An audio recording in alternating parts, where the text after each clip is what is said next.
then not only was that funny in the moment, but then I noticed that on our YouTube video, Dan added that just by itself as a I did. timestamp. As a timestamp.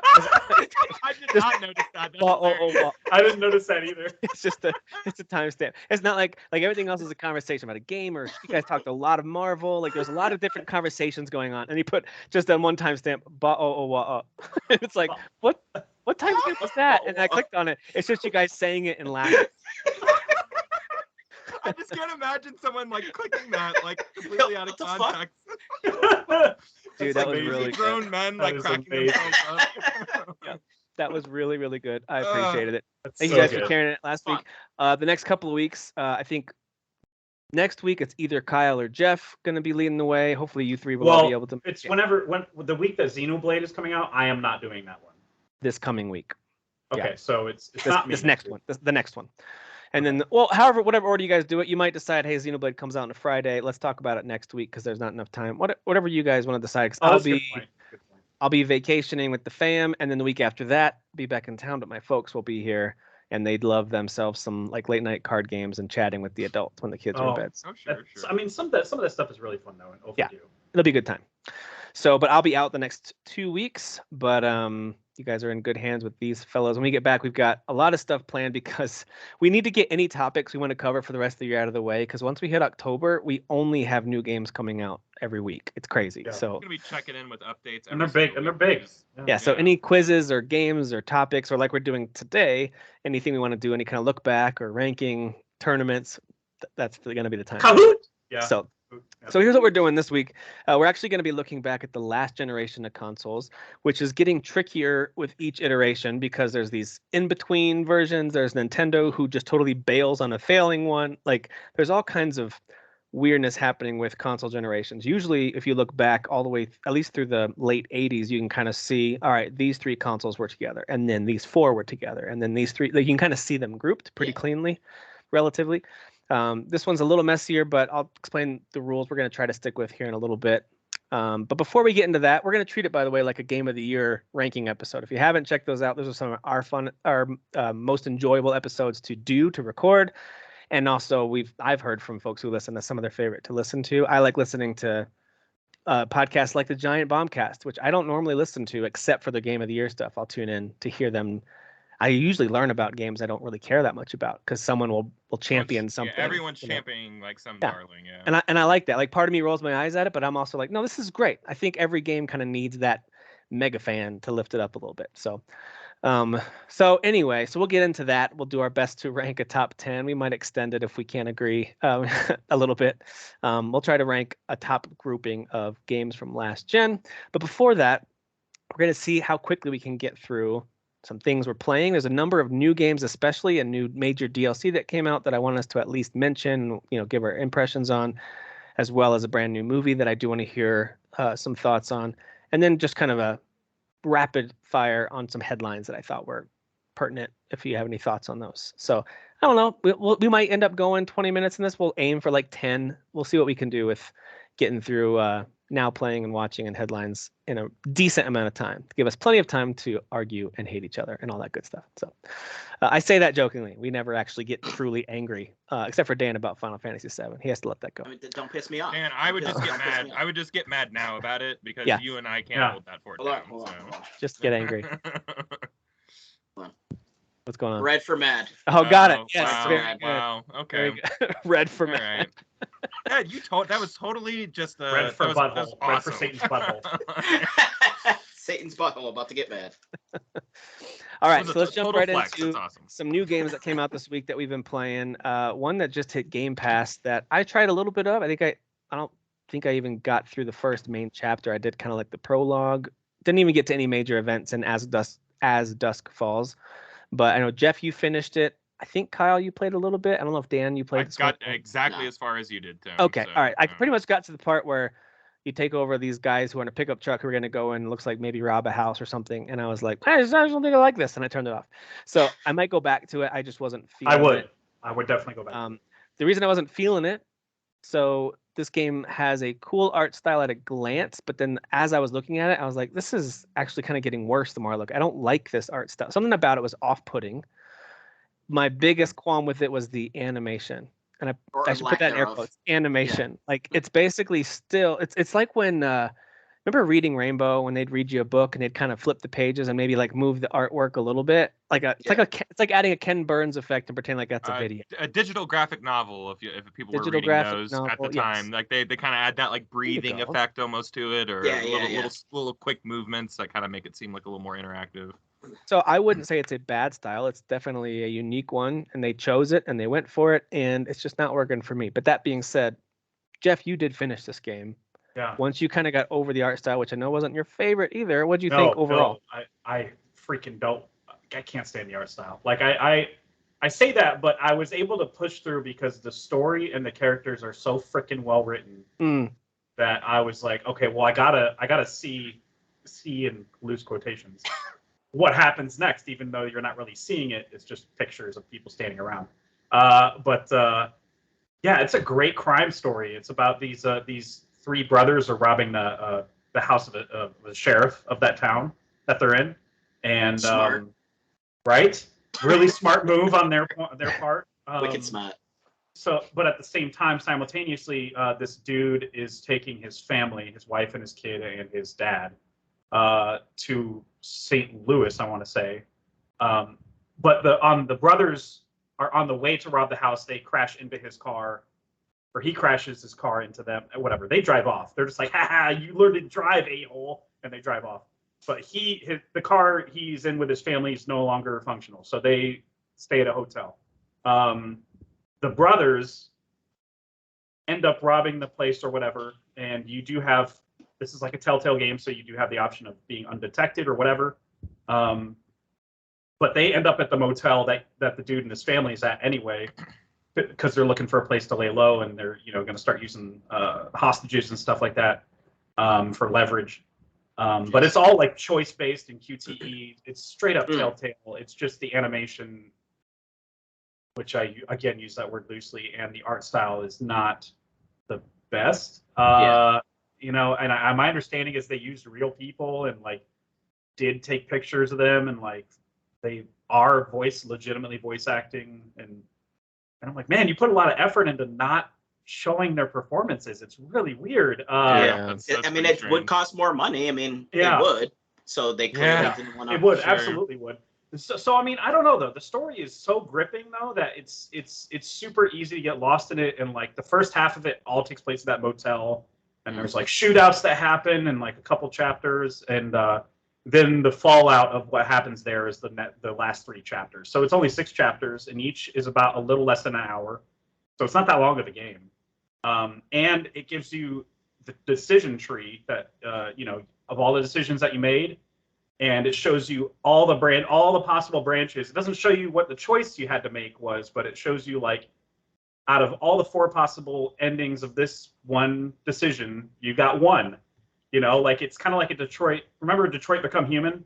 Yeah. How you would complete a chapter and it would splinter off, and you could see it, but even though you didn't make the choice, you could see where it would splinter off.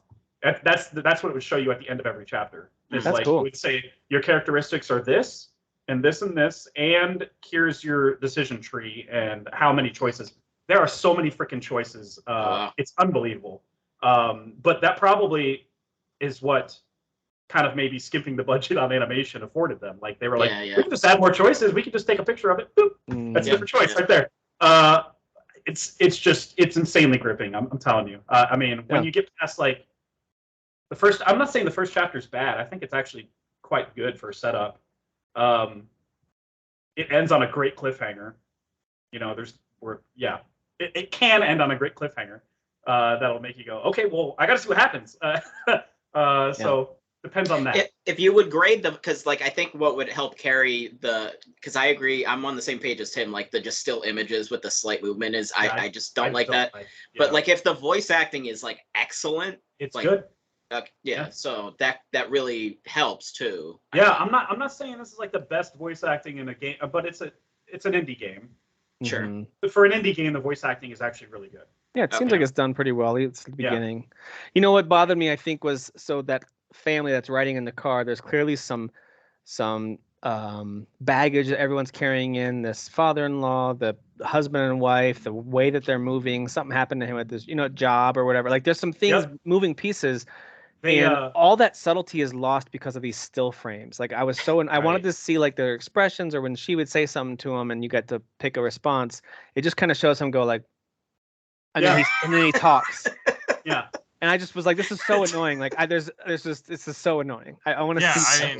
Yeah. I stopped and go, I'm not playing this again, but I'm going to because Jeff's glowing about it so much. I'm curious. I'm curious about. I cannot get over like the graphical hump. It's gonna come up for me at least in the best story category. Oh, I believe it, and I also believe that if I didn't have to take up, I think it was the total was in the 90 gigabytes on my PC to play this. As soon as I beat it one time, I was like, okay, uninstalling that free in 70 gigs. Like, because it was ridiculous. Like 70 gigs, but then there was a 20 gig update that I don't know if you had to download that too. I didn't notice it. So the menu looked kind of fuzzy, and I saw in the settings, it's set. Some games will default to 1080p, and I've got a 1440p monitor, and once I get those synced up, then it looks as crisp as it can on my monitor. Well, the settings wouldn't go above 1080. So I was a little annoyed. I looked it up, and apparently that's just the PC version has some issues, and one of them is it's defaulting to a lower resolution. But once I got into the game, either I just didn't notice it because I don't really have a super strong eye for that stuff, or it really wasn't an issue because there was a little thing to install high-resolution textures in the menu. Yeah, mine had that too, and it said, "Oh, your PC doesn't qualify for that." And I'm like, "What?" Like, I have a really good GPU. It's like maybe a generation older than Tim's. Like that doesn't make any sense. It's a really good GPU. So it's not a taxing game, so but it doesn't matter. Big, that's crazy to me that it's that size. Even with all the dialogue, right? All the audio that you have, fine. Like, did you not compress any of it? Is it all like just flat WAV files that are like 5 gigs each? Like what? What could this be? Whatever. It's fine. I'm still wondering. I'm wondering that myself. How big could your images be when you took the pictures and made it into an art style? You compressed it, right? You compressed it, right? Yeah. Yeah. So I think it's already gold at launch. I'm sorry. Yeah. I was waiting for one of two things. I was waiting for them to say, "Hey, we have a big update on PC. The install size is much smaller, and resolution issues solved, whatever." Or, and this just now happened, someone whose opinion on games I trust tells me this is actually really worth pushing through with the issues you might have with it because it's a good story. Yeah, you just did that. Doggone it. So now I'm going to have to actually go. I will sit down and try it again this weekend just because you're so hyped on it. First couple chapters because there's like I'll give it a a whirl. action and stress going on there. Yeah. And then if you still can't push through beyond that, I mean, that's like the most stress you're going to see in the game. Chapter 3 has more of that too, but Chapter 2 kind of gives you like a hint of the amount of stress you're going to feel. I think I was also like, I was kind of starting to check out as they were driving, and then it wanted me to like move because I was playing on PC. I didn't pick up the controller, and it wanted me to move the mouse to the right to swerve. And I was like, I don't want to do this at all. Like, I just didn't want to. I didn't want to do it. I would definitely switch to controller. Switch to controller because I tried on PC first, and it was like swipe your mouse up, and I was like, you're not going to be able to register that. So it was half the time you're not going to register that. But I also just played through the Quarry, and I loved it. We talked about it. We did a spoiler cast on it. Love that game. It's really, really fun.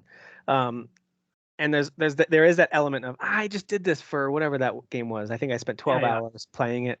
It's like, do I want to do that? Maybe I do. I don't know. And as soon as I saw those QTEs kicking, I was like, oh no! Turns out I don't want to do this. Turns out Turns out it's not what I want to do right now. I got my bill. Yeah. That's my cup of tea, I guess you could say. Just go watch my playthrough. You can watch that. True. That's true. Very fast. Every single chapter ended with a characteristic that said, "You are a quick thinker," because I'm very fast with the QTEs. Oh, good job, buddy. Nice. Yeah. Guys, I got good. This is my From Software game. I got good. It's interesting. There's 2 console exclusives that launched this week. They were both from indie studios. They were both they're both smaller experiences, but have a very distinct style to them. So it's kind of interesting. That As Dusk Falls hitting Xbox. And I would say they complement each other in a way because As Dusk Falls is story heavy. Correct. And Stray, there's some story, but it's not, right. There's actual gameplay, Correct. There's actual gameplay. Yeah, Stray is like it's very much what you would expect from a small little indie game with, very little in terms of here's a major cutscene and here's, what I mean? It doesn't really do that kind of thing too much. I did finish it. That's the one I finished this week. And I think I spent, because I remember there was one point I had to pause it because I was going to help put kids in bed. So that was maybe 30 minutes. So my time on the game reads as 6 hours. So I think it was about 5.5 hours of actual playing that it took me to beat it. It's not a super long game, but it's also not one of those games that you go, holy crap, that was an hour. It's not like that short of a game either. Sure. But I think this has been said a lot. I won't say too much about it, but it's insanely charming. Being, walking around as a cat is really fun. I'm glad that they kept it simple and just give you these little prompts, hit X to jump to these surfaces. At first I was like, oh, you're not truly free to do platforming. And the more I played it, the more I was like, this was a good call. Like this, it keeps you from doing something real stupid or breaking the game or like all that Assassin's Creed nonsense back in the day when people would be like, oh, you're hopping on this ledge, but I want you to hop on that ledge. You know what I mean? So you just press X and he goes there, And there were very few moments, a couple, but there were very few moments where I was like, well, okay, I should be able to jump to that ledge based on the height of it, but they're not letting me for whatever reason. Sure. But very, very few times did that. Usually I was able to reach, if I saw something that looked like it was within reach and there's a garbage can right there to get on there first and get up, it worked pretty well. So I thought it was really good. I think the ending does kind of bring a little bit of a cool, I guess you could call it narrative, right? Every story is told a little differently. This is not told in the same way as a game like Quarry or as Dusk Falls at all. It's not meant to be that kind of game. It's more of a story of you through the eyes of this cat. This cat's just trying to get back to the surface because it falls at the beginning. That's all it's trying to do. It's trying to get back to his family, back to his little cat family, right? And so that's all he's trying to do, or she, whatever this cat's trying to do. And everything else is you, the player, noticing, oh, some stuff went down. Like there's these robots that act very much like humans, and they're very poor, and they're struggling, and they're trapped down here. We don't know why. So like that unfolds, and by the very end, you kind of see what happened. And they explain a little bit of what happened and how they got there, and I thought it was good. I thought it was a good resolution to it. I won't say much more without spoiling. Again, it is kind of fun to see it unfold without being told what everything is. Especially because there's not a whole lot of story movement going on to where, if you spoil the ending, it's like, well, that was it. That was like the whole thing. Like the whole reason to see it through to the end, because there's no real story movement. Like, I mean, the concept of the game was built around being a cat, right? They just they spent all their time and energy programming what's it like to be a cat, walking around doing all these cat-like things. Then they added different elements of where it should be set and what the cat should be doing and what the goal is out on top of that, and it works.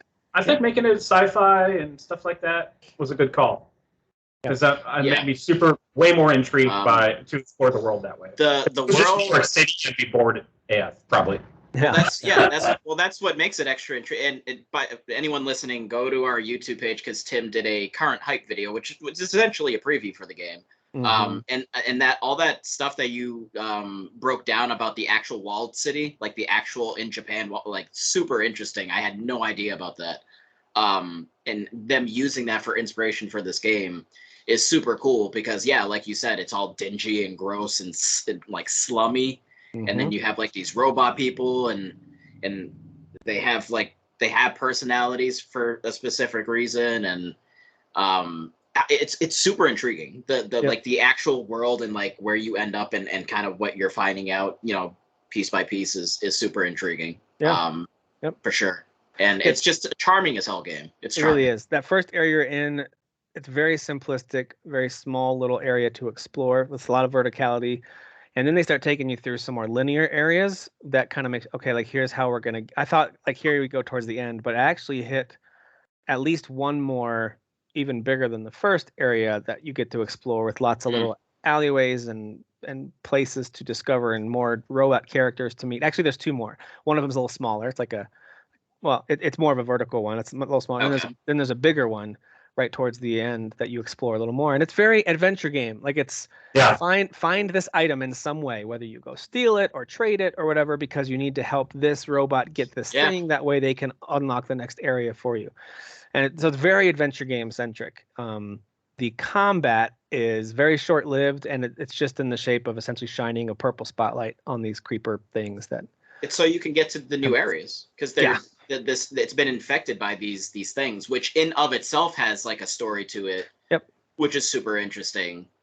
They have small sections of what feels like combat, small sections of what feels like kind of a chase, and they even have a couple of like stealth moments where you have to figure out how to distract an enemy and get them to move to a certain spot. But other than that, it's mainly just an adventure game where you're a cat. That's what it is. Yep. Great job. I was mentioning that's what it needs to be, man. That's what the world needed. Yep. I was mentioning in our chat, like I love, and I feel like this is missing from games, just kind of like little random interactive things. Like I love just like how he'll scratch a rug and you actually like press the triggers, or a wall, or like I don't know if you had found it since then, Jeff, because I had mentioned the paper bag on his head. Yeah. And it actually alters the controls. Like if you're holding left, he goes right because he's all disoriented. He doesn't know where he's going, which is just hilarious. And he can rub up against the robot's legs, and like a little heart will appear on their face. Or when he meows, they smile. Like just those little things of like, yeah, I'm a cat, and they're acknowledging me, and like you know, you're kind of getting that interactivity, which I think is just really cool, and it just adds, you know, it adds to the whole thing. Yeah. Yep, it's very good. I'm super early into it, where like I just met the first, not the first robot that's your companion, but the first humanoid robot, and he was like, "You need to go over there and talk to that guy," and that's where I ended. But it is my type of game, and you know, you guys know I'm a sucker for adventure games. Yep. Yeah, I think if you spend enough time talking to everybody and learning everything, there is actually some interesting things about the robots, a few of them in particular, and also like how everything got to where it is, like what's going on. I think it's interesting stuff. But in the end, I just wanted my little cat to get out of there and find his way back to his family. Find me safe. Oh, shout out to the that homage there, Tim, the scientist type of character. There's something he says that's an homage to something. I don't know if you remember what he said. There was something that I picked up as a reference, and my mind is going totally blank on it. It's pertaining to a movie. I'll just say that. It pertains to a movie. Okay. I mean, literally think of what his name is, and then connect that to the movie. Text that to me real quick, because I know my mind's going blank, and it's bothering me right now. Yeah. There are a couple of little references in there. There's one in particular that my mind is blank on right now. But all right, it's the COVID brain, guys. It is you got the fog. Post-COVID. You got the vid. All right, and the last thing I wanted to make sure we certainly talked about was Forza Horizon 5 Hot Wheels DLC is out. Now keep in mind that you have to have purchased the season pass or pack or whatever, or just purchased it by itself. It's not included with Game Pass right now. Maybe later it will be, but it's not right now. But anyway, what do you think about it so far, Jeff? Yeah. I bought it. I bought the season pass when the game launched, so I could play it like 4 days early or whatever it was. Oh, so that means I probably have it then. Yeah, you probably already have it. You probably already have it ready for install. I should download that bad boy. Yeah. Okay. Now we got more records to break. I didn't realize, I looked up nothing about this Hot Wheels expansion. I remember it being in 3, and I really had fun with that expansion. Cool. I didn't know it was going to be a separate map. So, like, there's a whole bunch of new stuff to explore, new XP signs. There's, like... So it's not just tracks on the old map? It's a... No. Wow, okay. Yeah. Interesting. Nice. Yeah, there's like volcanoes. All right, now stuff. I have to get it so I can break Jeff's records. There's an ice. Yeah, that's. Let it begin again. Let's do it all there's over again. There's an ice whatever you want to call it, biome. So ice drifting is now a thing you got to do in the game. Ice drifting, which is very challenging. As one does. Very challenging. But the racing is fun, man. It's I kind of wish the actual fully priced Hot Wheels game was like this. But because it's just Forza, the stuff we love about Forza in Hot Wheels. So it's just more of what they did in 3, but it's not just a reskin or whatever. And it's because it's a different map, that means you're kind of locked into Hot Wheels. You can't really access all your cars until you start to level up where you are in your career. Oh, okay, sure. So I'm still in rookie. I think I have it's like a new Forza experience, just a smaller. Pretty much, yeah. I still have a couple landmarks I got to hit to get to the next level above rookie, and then I can start to unlock more cars that I own already that I can use on those tracks. And the boosting is awesome. I freaking love just boosting, going 300 miles an hour and like going over a loop and then flying off that loop somewhere. Like it's just so cool. I mean, it's just the stuff I love about Hot Wheels. Hitting that NOS, bro?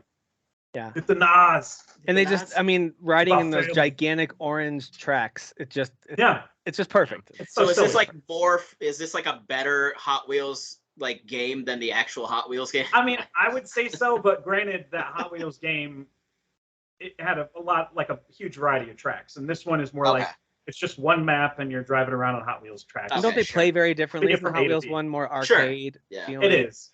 Yeah, and the cars don't really have that much of a distinct difference in handling, in my opinion. In that game, whereas this one, obviously, the handling is, different completely on every vehicle. So. Forza. It's so much fun. This game, so great, dude. So good. Could it be our game of the year for this year again? It can be. I know people want The Last of Us Part 1 to be in the running for Game of the Year again this year. So that'll be a fun. Everyone's very happy and excited and has no problems with that. Yeah, we won't. We'll get to a headline about it, but I'm sure there's no opinions about it. Is anyone playing the full version of Live Alive? We talked about the demo a few weeks ago. I just grabbed it today, so I haven't even. All right. So when you do play it, you can give us an update on what you think. Now, go ahead. I was going to say it doesn't help anybody because they're listening to this Monday, but I'm considering tonight after recording streaming it. So nice. Yeah, I was gonna pick up, or I did pick up River City Ransom 3 Kingdoms. I did too. Ransom. Oh, that's out. It did come out. Yeah. So I didn't play it though, so I will talk about it next week. All right. Yeah, I want to hear about that. I thought I was gonna say this, and you guys were gonna be like, "What?" That game looks cool. Happy to hear that you're excited about it. Yeah. Super happy to hear you bought it, Jeff. That's awesome. So we'll have to reconvene and talk about it. Yeah, that one looks awesome. I love the style and the setting. That does look cool. Yeah. River City Ransom is like one of my favorite ongoing franchises because I just love side scroller beat 'em ups. And, but that setting is such a cool idea. That setting is so cool, yeah. And also, if you guys never played River City Girls, that's like it's like one of the best side scroll beat 'em ups to come out in the last I don't know 30 years. So the music in that game is insane. It's amazing. The art style in that game. The art style. The second one's coming out. The sequel's coming out. Yeah. Big fan. All right. Well, I just wanted to mention that the Steam Deck did arrive. I was going to talk about it last week, but of course, COVID got in the way. I put a good amount of time into playing it so far. Not a ton, but I do have some thoughts on. It's actually packed because we're getting ready to leave on our vacation tomorrow. That's fair.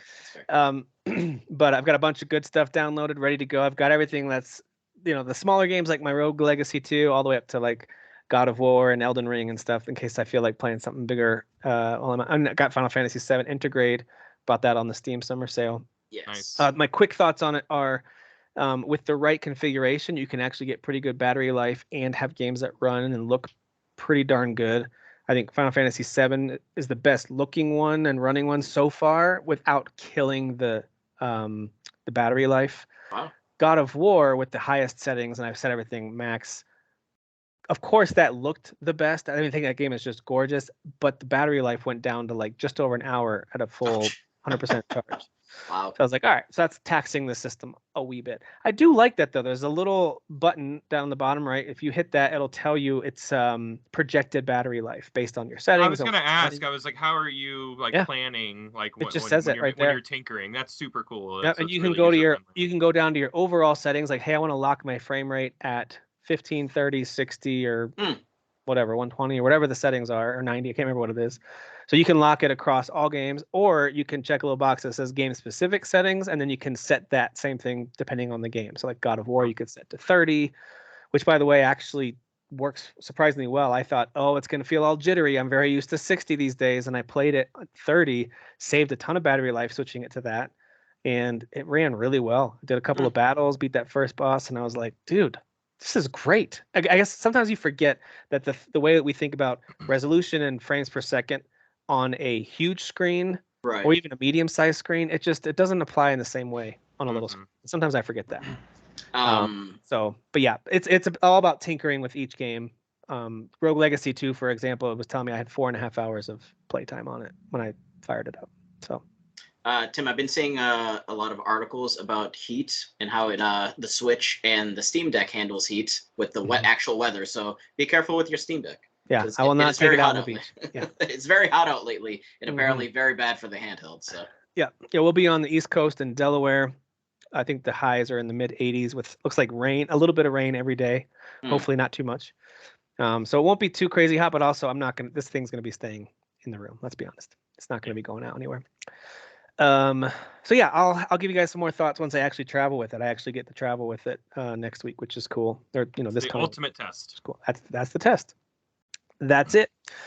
I think that's it for stuff we're playing. I want to hear if you can give us a quick synopsis. No, not synopsis. That's the wrong word. A quick overview of your thoughts, your impressions on Nope, Jeff, because this is the big Jordan Peele movie that just dropped. Yeah. Should we watch this movie, Jeff? Yeah. Yep. Okay. Good setup. So good setup. Yeah. I love that. That was great. Yeah. Look at you guys working together. Look at that. That was That was It's so good. fluid. And the thing with Jordan Peele is like, yes, he has like a distinct visual style of filmmaking. He appreciates slow moving shots that can allow you to take in the shot that he set up so creatively.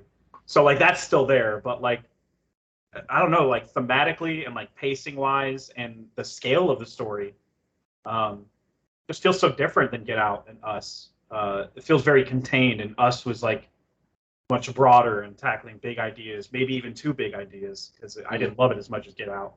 I didn't love this. I didn't love Nope as much as Get Out either. But it's still like, I think making it a smaller scale thing and more just about like these two siblings and a couple of buddies they put together. They met along the way, trying to capture footage of an alien or whatever. That's enough. That's enough of a story, and it's interesting, and there is some messaging in the movie if you look for it. But even if you don't, it's still a solid, sci-fi thriller, and it's more suspense-driven than like, horror. What do you call them? Jump scary. I think I can only remember like one jump scare, and it was like somebody tapping Daniel Kaluuya on the back or something like that. Some of those fake ones. It was a that fake are like jump a joke. scare. Yeah. Whereas the music gets you more than anything. I know. Right, exactly. And anything else that you could argue is more unsettling instead of scary. Like there's some unsettling shots and visuals and stuff. Like there's an entire opening of the movie involving a monkey that you're like, the hell was that? And then they kind of explain it a little more. It's kind of like Us and the Rabbits, and you're like, what the hell's going on with this? There's some of that in there. Every movie needs a random animal mascot. Yeah. Like Thor had the goats, from what I keep hearing. So every movie's got a thing. Goats. Oh man, they still make me laugh just thinking of them. I'm laughing right now thinking about it. It's the best part of that whole movie. But Nope doesn't have a lot of humor compared to Us, but it's still got some of it. Like Keke Palmer, who I don't recall her seeing her in anything before. She's got so much charisma, and she's quite funny in it. And Daniel Kaluuya plays way more subdued in this, and like he doesn't really like people, but he is very concerned about his family's legacy of like being horse wranglers for movies and stuff. So I mean, he's just keeps to himself, very reserved, and his character's name is OJ, which I thought was great, because for too long, OJ, which is a good name, has been held by somebody who's terrible, and we're suddenly not allowed to use that name anymore. That's bullshit. Jeff really passionate about the name. I think you're right. And you know what other name needs to come back is Adolf. Let's bring that one back because it's a solid German name. Yeah, what's wrong with it? It's very strong. It's very strong. Yeah, the crimes of those two people are about the same. Dude, I bring that up because I just watched so much Norm clips recently. I've just gotten down this crazy rabbit hole of watching Norm Macdonald clips, and he does stuff like that where he'll pretend like he doesn't know who that is. Like his ability to play dumb and play a bit, even in a podcast setting with someone, so funny because you could tell it's annoying. But like my favorite, I gotta say, my favorite Norm moment happened in one of his podcasts when he was doing an ad read with Nick Swardson, and he was about to promote something that you could give to your dad for Father's Day. He's like, man, your dads are going to love this. Hey, Nick, you got a dad? And Nick just goes, he died. And Norm goes, fuck. And it was like the most genuine reaction. Whoops. Could not stop laughing after he said it. Oh my gosh. Whoops. I couldn't find that clip anywhere on YouTube, but I remember watching it there. Oh, jeez. I'm losing it. Trying to watch it over and over again. Oh my god. It's really good. My favorite thing though is the clips of him making his guests, usually comedians, making them read sometimes just dumb, really bad like dad jokes, and sometimes super offensive stuff that you're like, you can't say this, Norman. And they'll be like, they'll finish it and they'll go, who wrote these? And he's like, I don't know, some guy. Like he pretends like he doesn't know. He's like, or he'll like point off camera like that. He wrote them. Like he'll just do that. Like I love it. Sorry, I know. He had a short-lived show on Netflix too for a bit, dude. That I really loved watching. They interviewed people and so awkward and enjoyable. Oh. Yeah, or watching him and Conan, because Conan has great responses to his ridiculous style of humor. Right. And because you can tell Conan gets it and appreciates it, but he's reacting like a normal dude would. You know what I mean? Like he's part of the bit while reacting to it. And I love when Conan does. He does that with Bill Burr too, and I love it. Yeah. Right. Bill Burr. Sorry. All right, are we good? But Nope will be on Peacock shortly. I'm sure. Oh, good. Okay. Yeah, because you said it's Universal, so that's where it'll end up landing. But guess what? They showed the new Chris Nolan movie trailer before it too. Oh, really? Oppenheimer had a trailer. Mm-hmm. It didn't really show much other than like really cool orange, vibrant colors that would come from a nuke. And I'm just like, man, this movie's gonna be beautiful. That was my immediate sense. Mm-hmm. And the cast is just freaking bonkers. It's like the biggest cast in the history of cast. Yeah, just that's cool. Look it up, you'll know. All right, so Nope is in theaters now, right?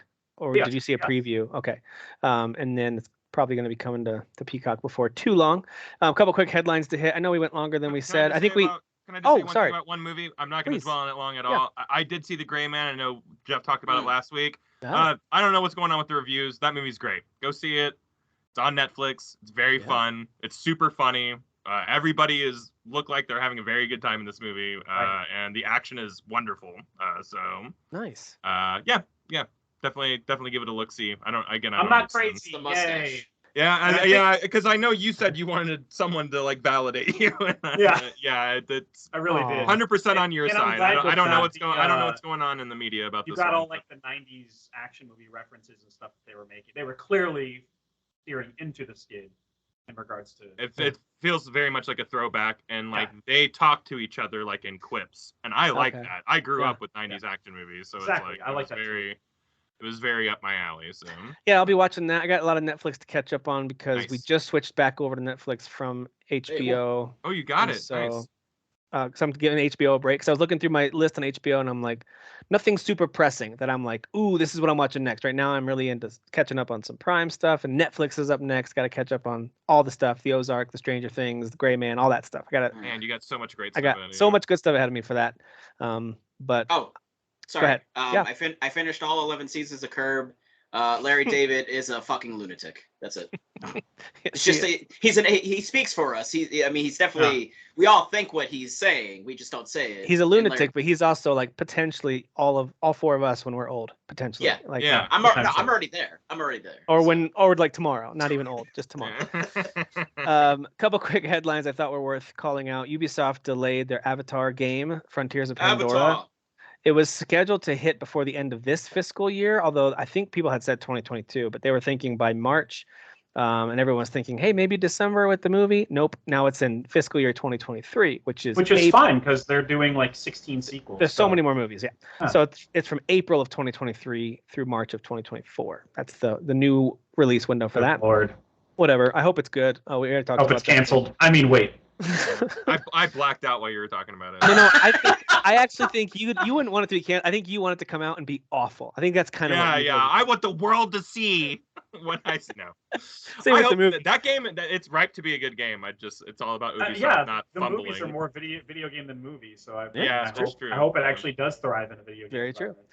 Last of Us Part 1 remake footage and details were leaked, but then, of course, it's no longer a rumor. I mean, it is officially, like Sony put out a 10-minute video pretty much saying everything that the leaks all said.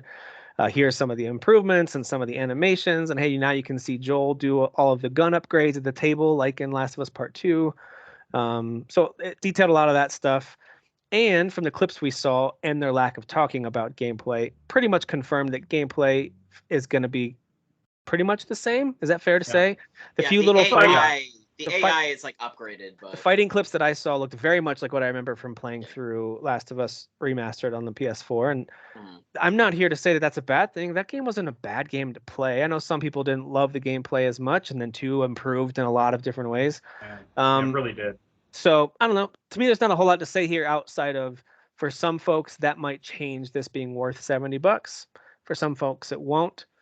I was already not planning on spending full price on this. This is one of those ones that I might check out down the road or see if it comes to PlayStation Plus Premium at some point, as a game. I'm not that desperate to go through this game again. I've played it through twice in the last couple of years. I'm not jonesing to play this one through again, personally. That's a rational way to approach it, right? It's like, oh, I'll wait for a certain amount of time and be like, oh, I'm comfortable with this price point and I'll buy it. At some point, I want to play it again, and I'll probably end up getting this version. But that's the best, and that'll be the best looking version. So why not play that one? Everyone on the internet with their torches and pitchforks, with their anger boners with this series ever since Last of Us Part 2.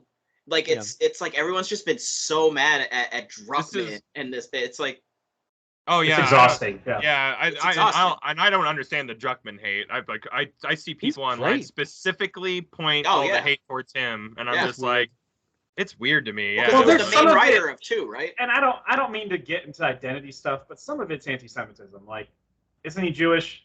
Is he? I have seen quite a few tweets about like this freaking Jew.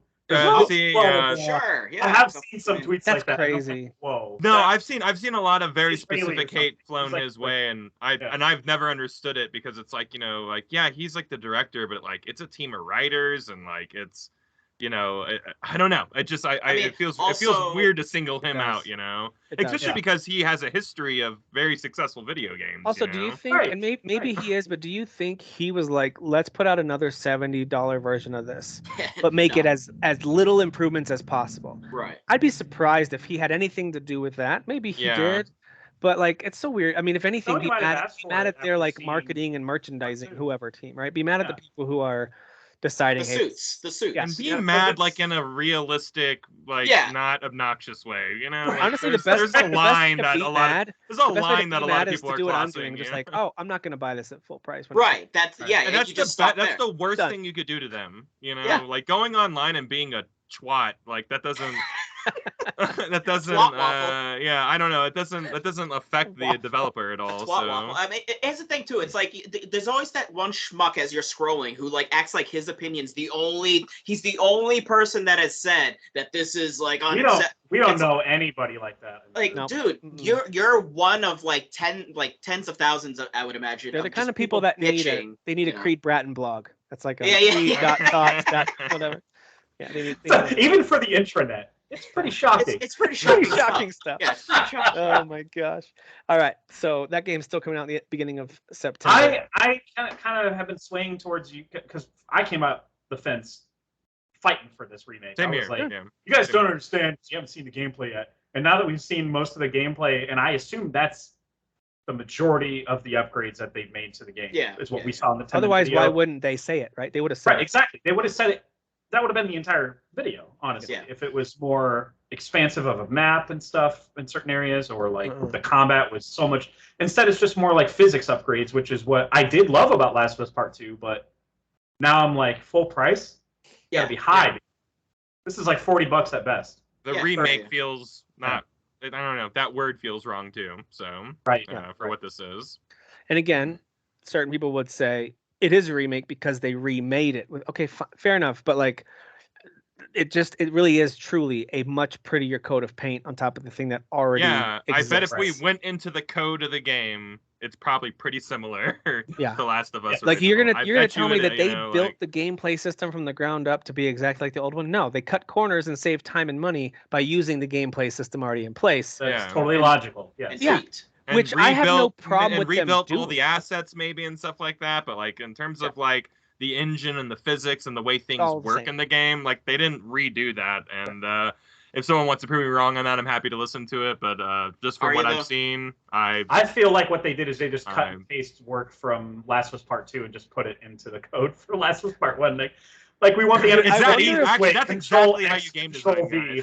Like I wonder if one of the designers was like, guys, did you know we could do this? And he just shows them how and they're like, whoa, we should do a whole right clicks. He right clicks. Yeah. He's like, dude, seriously, you just do like a control shift V. Look what happens when you do that. Yeah, you see this? Oh my gosh. All right, so I have no problem with people being excited about it, and if they're like $70, I'd pay $1,000. Okay, fine, great, go do that. But it's not going to be something I'm buying day one. There's other things. Former director from Naughty Dog, speaking of Naughty Dog, has launched an indie game studio. He's been out of the business for about 5 years now, but he was a co-director on Uncharted 2, Last of Us 1, speaking of which, Uncharted 4. Stepped away to do other things. He was like, I'm kind of done with game development. I want to get away. He was in the business for 18 years. Now he's back with this new kind of smallish studio, and they're going to be making what they call smallish, creatively charged, uniquely stylized games that explore the possibilities of the medium. So that's Bruce Straley. So games. They're going to make games. They're going to make video games. They're gonna make yeah, the name sounds familiar because you've seen him in credit, like one of the first names in the credits. Yeah, he's been a co-director. Credits on those games, yeah. So that's cool. He's getting back into the game. And lastly, the Warframe development team, Digital Extremes, has announced a new free-to-play MMO called Soulframe. It's a melee-focused MMO fantasy. MMO? It is free-to-play. I mean, so is Warframe, right? Isn't that free-to-play? Yeah, it is. Yeah. Yeah. See, I thought that this was I was reading headlines. I thought it was going to be more like a I swear I saw something about like open world Breath of the Wild style game. So it almost made it seem like a single player type of thing, but They might have elements of that, but it's certainly an MMO. Like the idea is that it's a fantasy MMORPG. So did you guys see the trailer? Hey, I like those. I did not watch it. I'm definitely going to go check it out. It actually looks pretty sick. I love that studio. I played Warframe on and off for many years. Yeah, you talked about this on a very casual level. Yeah. And thought, just to pick it up from time to time, it's worth it. It's free. Yeah. There's nothing. I would check out the trailer. The style is very cool. Yeah, I want to check it out. Yeah. Nice. Is any word on what it's coming to? Is it PC and new consoles? It's very early in development, they've said. So very early. Okay. They didn't even give a window like 2024 or anything. They didn't say that. So cool to see them branch out. That's cool for them. Yeah, so and I think they also want people to know that hey, we're not just doing Warframe. We're building on this. So I'm not even familiar with Warframe like on any level, so I have a lot of stuff to look up. Not just Soulframe, but everything.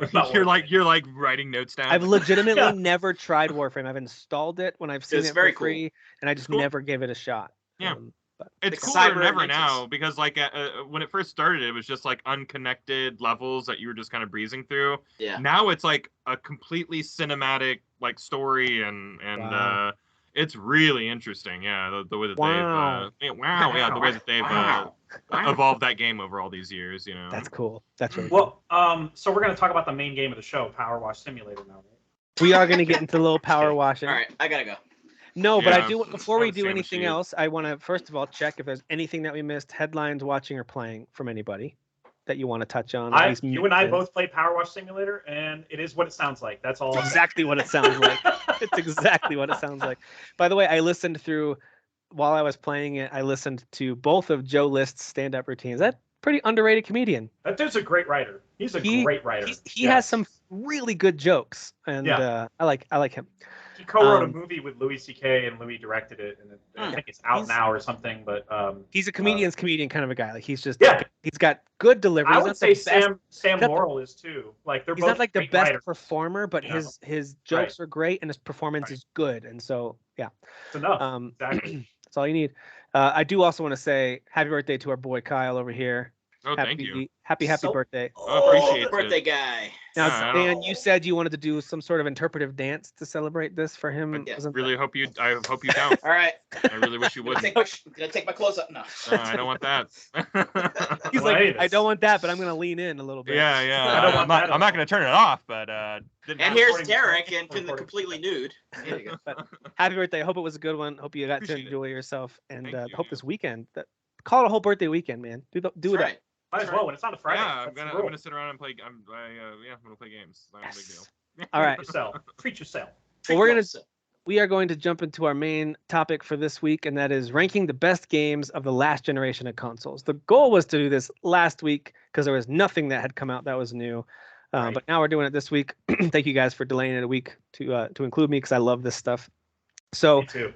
Here's how it works. If you haven't listened to our Game of the Year debates, here's how we do this. We have a full list of essentially eligible games. We'll go through the first round, and instead of me calling on you, though, we're just going to start naming games that we want. You don't have to say anything about it. You just say the name of a game, and I'll move it over. And these are games that we want to have considered for the top list. More than usual, we want to avoid listing stuff that we just want to give attention to. Like everything on this list has attention. Like everything on this list are like some of the best games of last gen.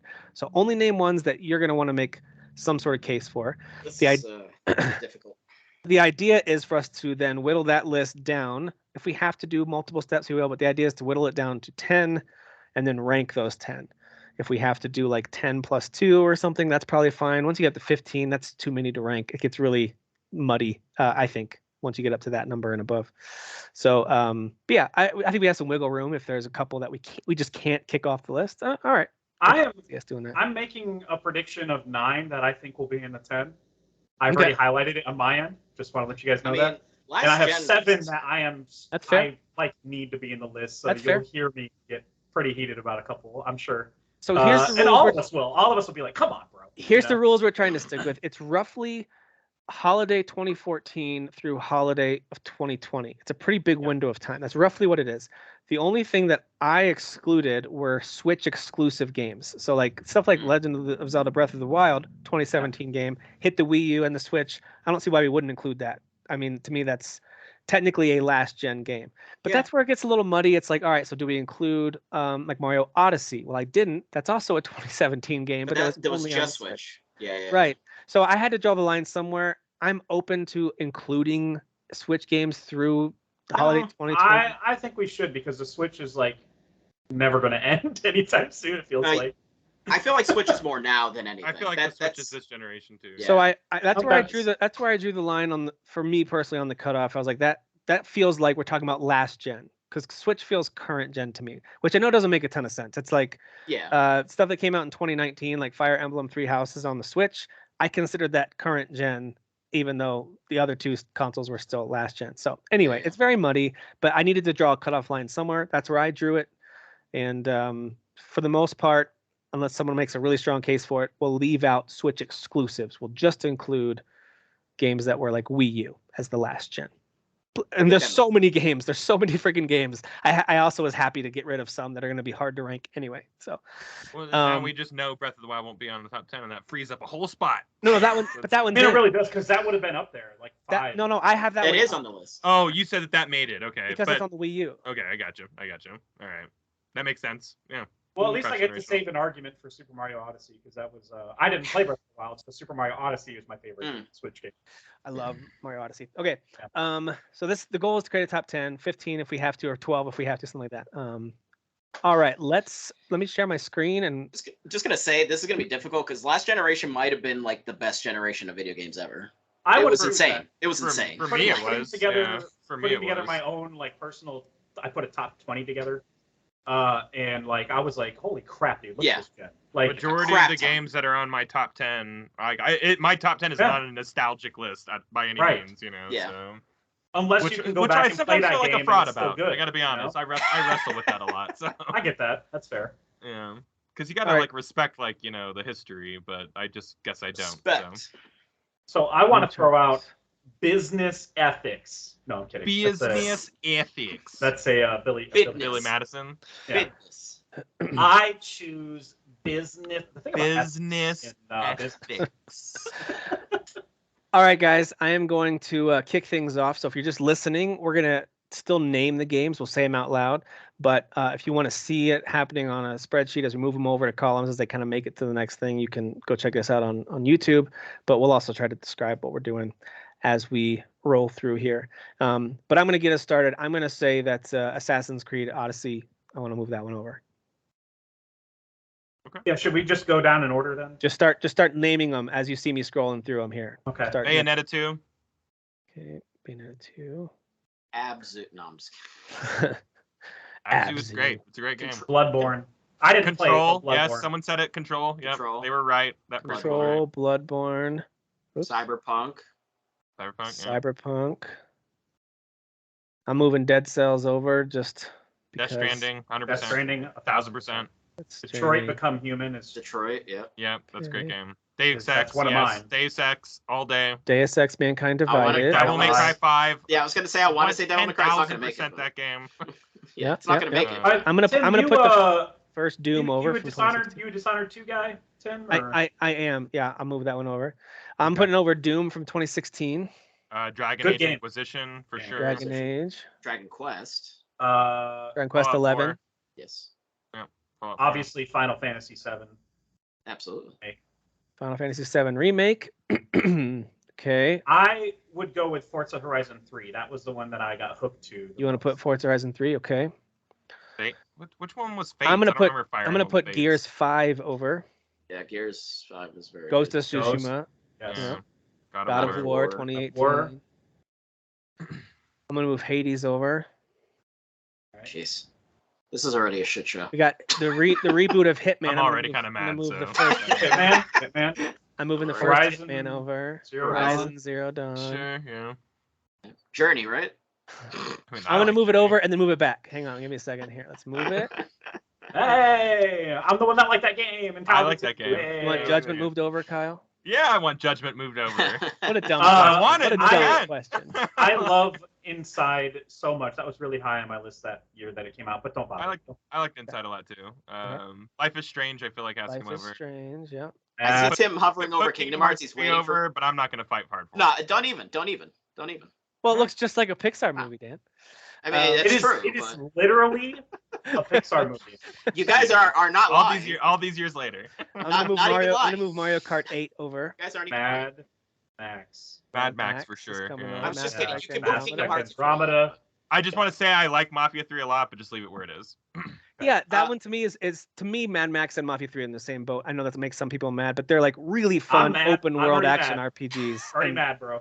But We they're should not move on, MGS. they're not on my 5 personal list. for Kyle, right, Kyle? Dan, MGS I 5. think you should mute yourself for 5 minutes. Think about what you just said. And I'm moving it Circle back. back around. And yeah, I'm moving can it you back. move it? Yeah, can you move it back just to spit in Give its it the face? journey treatment. Let's move Thank it back. you. Thank you. I'm gonna move over Middle Earth: Shadow of War, which I think is better than Mordor. Yes, no. Wait, is that the first one or the second one? That's the second one. Second. The second one's way better. Yeah. Those are both on my list of shame. Monster Hunter World, for sure. Near yeah. Automata. Near Near Automata. Autonoma, yeah, that's dude. a top 10 for sure. Pick Move Ori. over the Blind first- Forest, I prefer. The first Ori, yeah, same here. Mm. Same here. Okay. Persona Overwatch, 5. right, guys? Right? Persona. Overwatch? We gotta put Persona 5 over. I'm not unless someone wants to fight for Overwatch. I mean, Wow. I know Guys- people that would. Guys, I but, might fight you if you choose Overwatch. All right? Red Dead 2. Red for Dead sure. 2. Top 10 all day. Got I Better assume be. Resident It Evil 2 freaking better remake, be. right? Oh, Resident Evil, absolutely. Resident Absolutely. Evil 2, but not 3, right? Just 2. No, not 3. No. Okay. 3's really good, and I don't know What why about people 7? hate it. No, it is Kyle. No, and but that's not you, Dan. But like, Yeah, I yeah, don't yeah. know why like the people of because the people. world. Well, you know, It's short. Well, yeah, I'm it gonna was move back then, Rocket too. League over. It was always Rocket short. League. Yeah, absolutely. What about 7? Sekiro. Resident Evil Sekiro. 7. Sekiro. Resident Dude. Evil 7. I mean, Yeah. Sure. Why not? Okay. Dude, Shovel Knight. So which, shout out to Shovel Knight. Shout out to Shovel Shovel Knight. I want to go with one of the South Parks. I think Yeah, I feel like like one's gotta Fractured- come over. Stick. I think I like Stick Fractured Truth. Butthole more. Really? Okay. Yes, because it expanded the gameplay and the maps. It did. I think I like the concept of I Stick like the Truth concept. more. Yeah. But I think Fractured Butthole's a better game. To be fair, I have played Stick of Truth 3 times and Fractured Butthole like once because it's long. Right. Yeah, But, it is long. Yeah. I'm just moving Spider-Man, stuff over while you over. guys talk. Spider-Man, Fallen Star Order. Wars, Jedi Fallen. Star Wars Jedi You Fallen skipped Order. over Splatoon. You skipped over. Splatoon. He did not. He did I- the right Can you thing. I absolutely- actually, can we delete that? Yeah. I'm offended.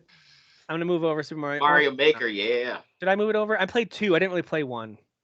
Mario Maker's Well, great. if it's not 2, I mean 2 is better, so we can just disregard that. Yeah, we can Okay. disregard. I love Tales from the Borderlands. Ooh, That's Evil one. Within 2. Evil Within 2. Absolutely. Okay, Evil Within 2. I'll It's move not gonna make it. over. It's not gonna make it, but Evil Within 2. I'll move over Last of Us and Legend of Zelda. Breath Sure. of the Wild. Outer Worlds 2. While you're Outer at it. Worlds, Witcher 3. absolutely. The Witcher 3, absolutely. top 10. This is gonna be 1000%. an impossible list.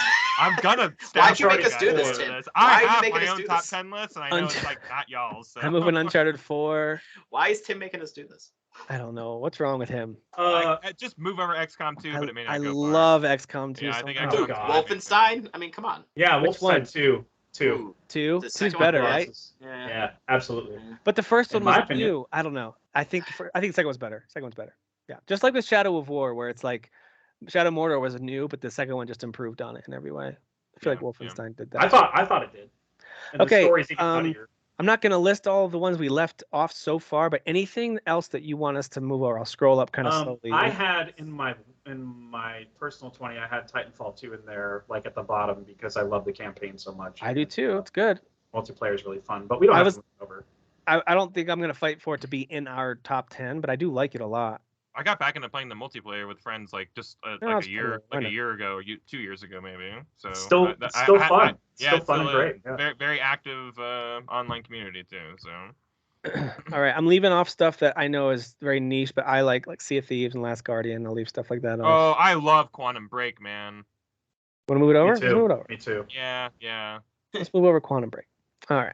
It's a fun game. Anything else?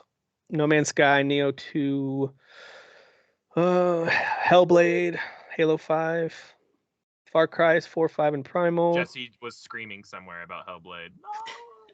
I mean, I'm sorry, it's just not one of the best games. Yeah, man. I respect it a lot. I hate playing. I like it.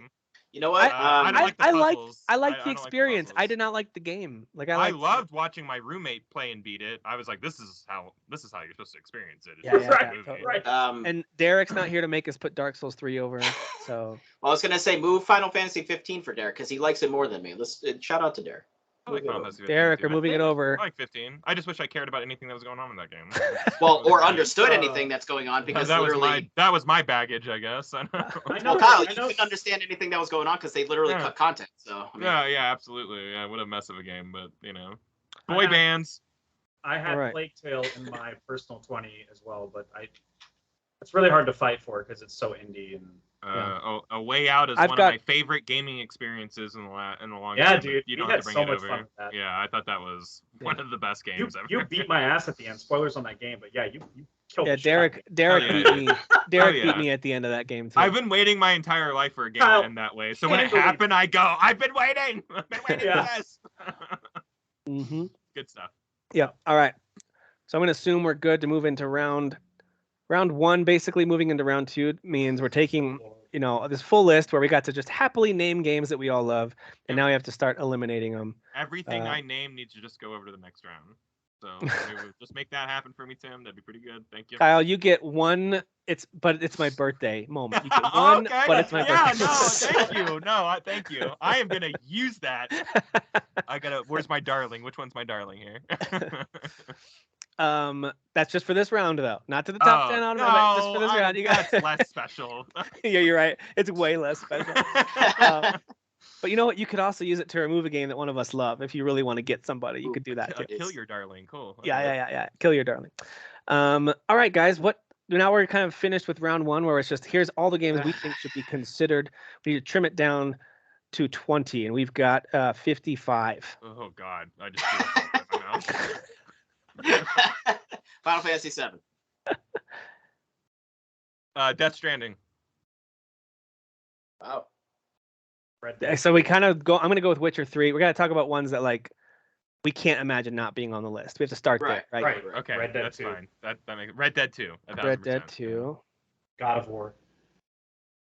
And Last of Us Part 2, right? Yes. Yep. In my opinion. Spider-Man. Yeah. Ghost. Tsushima. Yeah, for sure. Persona. I guess Sony's put out some good games, if guys. I'm the only person who's gonna back Persona, well, no, Kyle, I'm just saying. Not for the 10, that's for sure. We can. It's really good. I'm pretty okay with letting that one go early. Just FYI, Okay. All right. We're trying to get down to a 10, and this is going to be impossible already. It's not one of my personal top 20, but that doesn't mean it's not good. It's great. It's just not my thing. Okay. I'm thinking stuff like Control and Jedi Fallen Order. Yep. What do you guys think about those? Yeah. At least for now, maybe. Let's just bring them over for now. Choice. Sure. I mean, Fallen Order can fall right off this list, but that's fine. Breath of the Wild. Do you guys not like Breath of the Wild? I'm so confused. I love Breath of the Wild. Who said that? I didn't even play it. I'm the one saying it. Uncharted 4. Uncharted 4, yeah. 100%. Uncharted 4? 100%. Okay. 100%. I love Outer Worlds. I don't know. I love the Outer Worlds. So Outer Worlds almost won our Game of the Year that year, right? It was like that and Control down at the end. Right. So makes sense to me. Nier Automata. Thank you. Yes, I love Nier. I want to put Monster Hunter World over. Yeah. And I might, again, this is kind of like Persona 5. I'm like, I'm okay if it doesn't end up even making these 20 once we have to trim some out. I mean, I guess if only one Japanese game can make it through for Jeff, it would be Final Fantasy if I was going to pick one. So we could move Persona back, I guess, if you want. For me. We can wait. Let's wait and see how many we get. Yeah. Let's wait and see how many. I think Doom is got to be considered as one of the best of last gen, 2016. I don't know. I'm fine with that, but I'm really got to push for either Devil May Cry or Bayonetta 2 to come over because we have to have an action. I guess we have Nier on there. That's an action. I was gonna say I lean more Devil May Cry. I'd go Devil May Cry 5 out of those. I'm happy with that. Devil May Cry 5. Yeah, I'm happy with that. That's a good game. Bayonetta 2 is a better game in terms of that genre. But it's a female. No. But I like 5 more. But it's a female. But I like 5 more because it's a dude. Yeah, exactly. Right. Yeah. Thanks, So Dan. No. I have more attachment to Devil May Cry 5 as a series than Bayonetta because there's 5 games in the series. You know, that's just how it works sometimes. Yeah. Bayonetta's just numbers. Numbers. You know? Numbers. Well, how do they work? Do we all feel strongly about Life is Strange being heavily considered in this, or Mario Kart 8 for that matter? Those are two that are jumping out to me right now. Mario Kart 8 feels like a smart move. But I mean, top 10 though, like. Dude, it's one of the best games. It's like the best version of one of the best. I'm not gonna still releasing shit for it. It's crazy how good it is. No, absolutely. It's kind of like when, like for me, my Mario Kart for me is like what Smash Brothers is for you two. When you guys talk about that, it's like Mario Kart. Always. It's just the game that's always on rotation over here. So well, I guess so. Yeah, because it's like I would be fighting for Smash, but it's like I also get that you guys just don't play Smash, and it's like you have to also be in the mood and have friends to play with, because like who want to play it. Yeah. You have to actually have people there, be like, oh hey, we got a group of friends together, we can actually play this, you know. Yeah, Smash would probably be on my 10, but you know, whatever. Yeah, exactly. Is there a Smash game last gen? Yeah, there was a Wii U Smash. It's not on here. Tim, what are you doing? How dare you? Where is it? I think it was called Brawl, right? Smash Brawl. Yeah. No. Brawl was the Wii. Or was that Wii? That was Wii. So the Wii U one was I think it was the 3DS/Wii U one. Yeah. I feel like if it was that good, you'd remember the name of it. That's all I'm saying. It was just Smash Brothers. It actually is my least favorite entry. No, it actually is my least favorite entry in the series. So. It was literally just called Smash Bros for Wii U, I believe. Yeah. Rocket League. No. There's a lot of nostalgia attached to that for me. So Tim, you and I definitely have our feelings about Rocket League. I love it. So I'm just gonna put it there for now. We'll see if it actually makes the 20 here. It won't. Wow. I would like Cyberpunk to go over, but that's another one I'd let go really quickly just because of all the drama with that one. So. Yeah. I don't mind moving it over. I didn't finish it, so I'm not a big champion of it, but I'm not anti-Cyberpunk. If you guys all loved it. You didn't finish it. Whatever. Didn't play Zelda. Didn't play I know. Yeah, come on. Right. I didn't. Hey, I just wanted to say Mad Max was in my top 10 personally for last gen, and I love the hell out of that game. We don't have to move it over though. But the hell out of that game. I was gonna say, because I was looking at literally my eye went up a little bit, and then I saw Horizon, and it's like, well, Mad Max or Horizon. Yeah. I really want to go back and like beat that game. Because I got halfway through. No, Mad Max. Mad Max. It's kind of long. Yeah, it is. It's a super long game. I kind of want Horizon to be in the best 20, at least on the honorable mention list. I just think it was so good. I was a big champion of that story. For me, I was really really super into that one. Trying to think of what else was in my 10 that wouldn't be. I think Bloodborne probably deserves a spot over there. I know not everyone loves it, but I think it's one of the better action. Super good. When I think about games that I like playing, it's not the ones that frustrated me from start to finish. I thought you guys were like Dragon Age is one of the best games ever. Dragon Age is one of the greatest turn-based fighters ever, but I would rather Persona 5 be over. So if I'm not fighting hard for Persona 5, I'm 1,000% not fighting hard for. So in your mind, like you kind of these two are in a similar genre. I'm going with Persona. Yeah, exactly. Okay. And that's my baggage that I bring into the list. Yeah, I was gonna say we already got one of those over. I don't need to fight for that one. Yeah, because then I'm also thinking like Dragon Quest is like 11 is one of the greatest, like kind of like, hey, this is like very nostalgic. It's really leaning into so good, but like it's so unbelievably excellent. I'm really downplaying how much that game, like I love that game, and like it is Dragon Quest. One of the greatest turn-based RPGs of all time for sure. But I obviously Jeff and I said Dragon Age Inquisition. Dragon Age Inquisition. It's not over. No, it has to be over. It has to be over.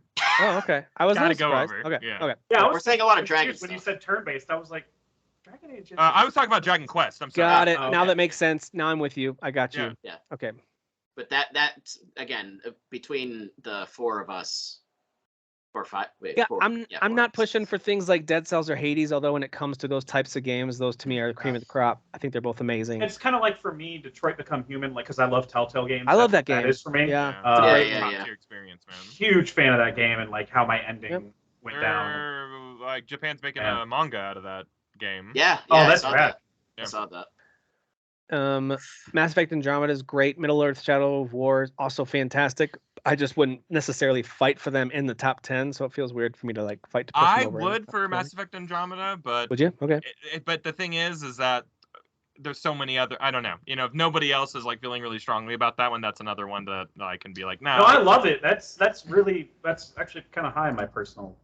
Okay. Yeah. No, bring it over then. Yeah. So I would fight for it, but I don't think it's gonna make it. I don't think it's gonna make it either. Yeah. I'm trying to think of ones that were also high. I know Ori was pretty high in 2015. Sekiro was pretty high in 2019. Shoot. I completely forgot about Sekiro there. I mean, that's coming over. It's FromSoft's best game. I mean, as far as I'm concerned. Love it's the most different one too. Like if between Bloodborne and Sekiro, like Sekiro hands down, because like at least Sekiro differentiates itself from all of their games, whereas Bloodborne's just like, oh, it's gothic horror but a Souls game. It's like, okay, cool. Like, sure. Not to downplay, that it's great because it is, but. All right, so we now have 23 in round 2. We need to trim it down to 20. But yeah, I'm not gonna. Let's do a hard cut to 20. That's pretty good. That's just 3 over. That basically means out of the ones that we moved over initially, here's that list right here. I won't read them all off because that's a lot. I won't read them until we get down to like 10, 12 range. And then out of that, which was 55, we've moved over 23. Let's pick 3 out of all these that, especially if it's one that you nominated, but you're kind of like, all right, I have to let this one go. That's kind of what we need to do now. We need to chop 3 of these. And I didn't hear. Rocket League, bye. Rocket League, bye.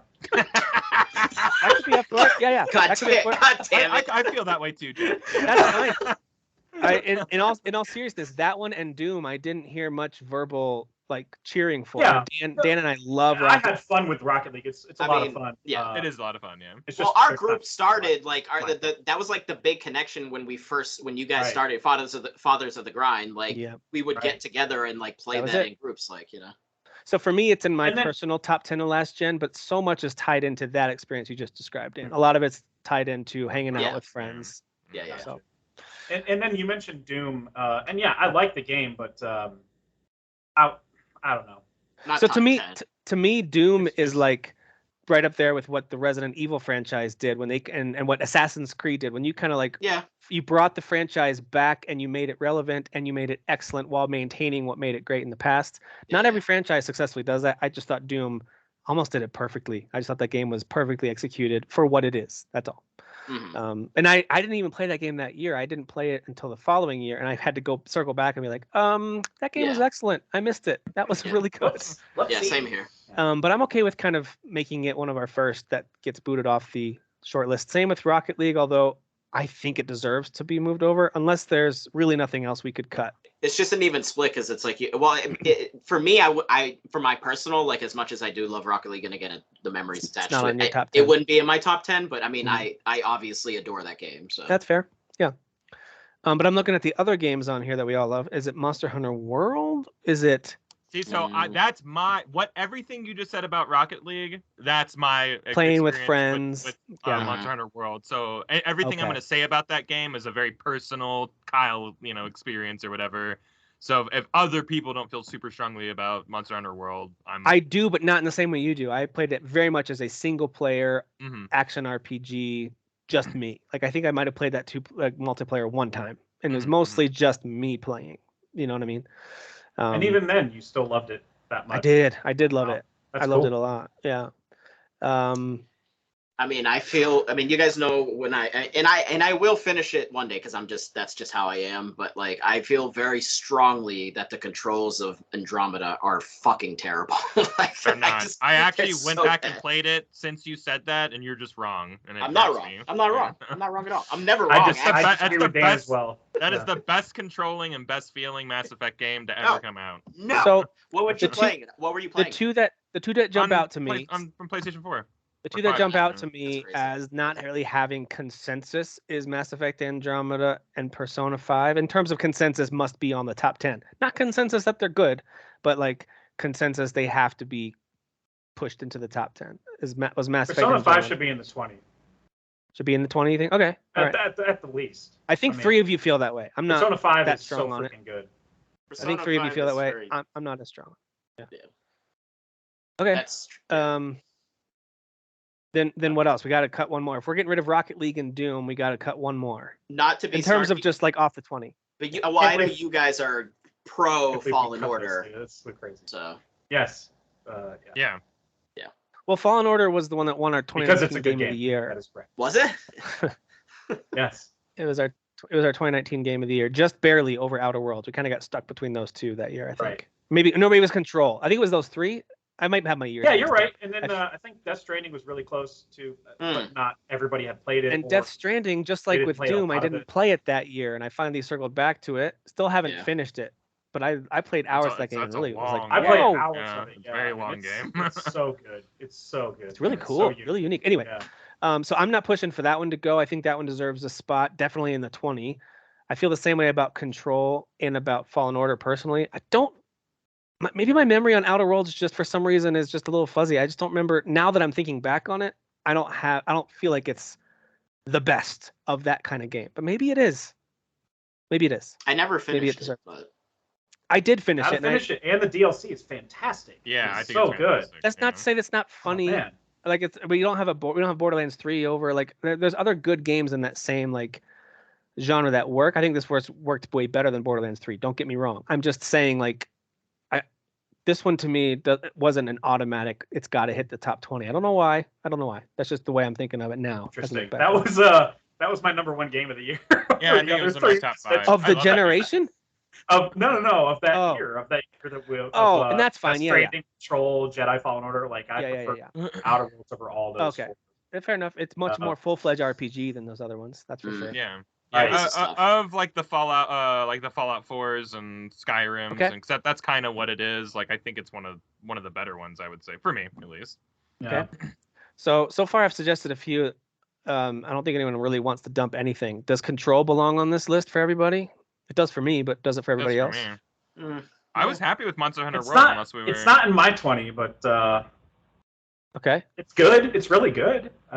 I mean, the two that I said you guys want to keep, so like I can't. I honestly, I'm looking up and down. I'm like, shoot, I can't think of anything else to remove. But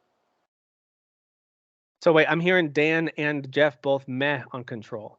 no. I was saying the two that I mentioned, which was Andromeda and Fallen Order. You guys are pro those, so I'm not pro. I'm not diehard that Andromeda has to be on this list. I think it's understandable if we put it off the top 20 because of all the technical issues that the game had. Even though I love the game. Dude, that to me, I'm looking game. look at this round 1 list of games over here. Yeah. There's so many here that I'm like, oh well, I freaking love that game. I'll play it again right now. Like I love it so much. Fractured Butthole was functionally a better game than Andromeda at launch. But that, so like, we're at a weird point you know? where it's like So, like- anything we say negative is just trying to see which one has the edge. we are Right. we Like, are, yes. I am not like all these games deserve all the praise. They really do. Even the ones that I haven't played as much as some, like Persona 5. I know that game I objectively do is love Andromeda. amazing. Like it gave me that that Star Trek experience that I felt like the other 3 kind of sidestepped to give you more of a story, which is great. I love the story, but this one's more of a exploring type of game that I'm like dying for in a sci-fi game, and it delivered that for me. I felt like a real frontier, like very, a very good. frontier type game. Yeah. Kyle, did you say that you actually were okay with considering moving Monster Hunter World or no? Yeah. I'm totally okay with Jeff or dropping, Dan? and I I understand dropping Yeah. Andromeda also. So it's like these are two. Maybe it's one of these two. Between Monster Hunter World and Andromeda, I would keep Monster Hunter for sure. I think that's definitely a better quality game. But I did stop playing it because I didn't have anyone to play with really. So. And that's what all I hear about the game is how good it is. It's just the games are a lot for me. Like I just don't. Dude, they're a lot for people who can't get play it. them a lot. Like they're a lot. Yeah. I'm sure it They're is. just a lot. Yeah, they are just a lot. And when a I game think is the quality that of dense, I lose interest. Like I'm like, this is too. I can't. Yeah, for me, between these two, I'm gonna lean towards keeping Monster Hunter World and dumping Understandable. Andromeda, just because to me it had the edge and what I like in games more. But that's just me personally. That's fair. So if we bump Andromeda, am I hearing that accurately? That maybe World stays? Because Dan said 20, right? I'm okay. Dan says it has the edge. I say it it has the edge.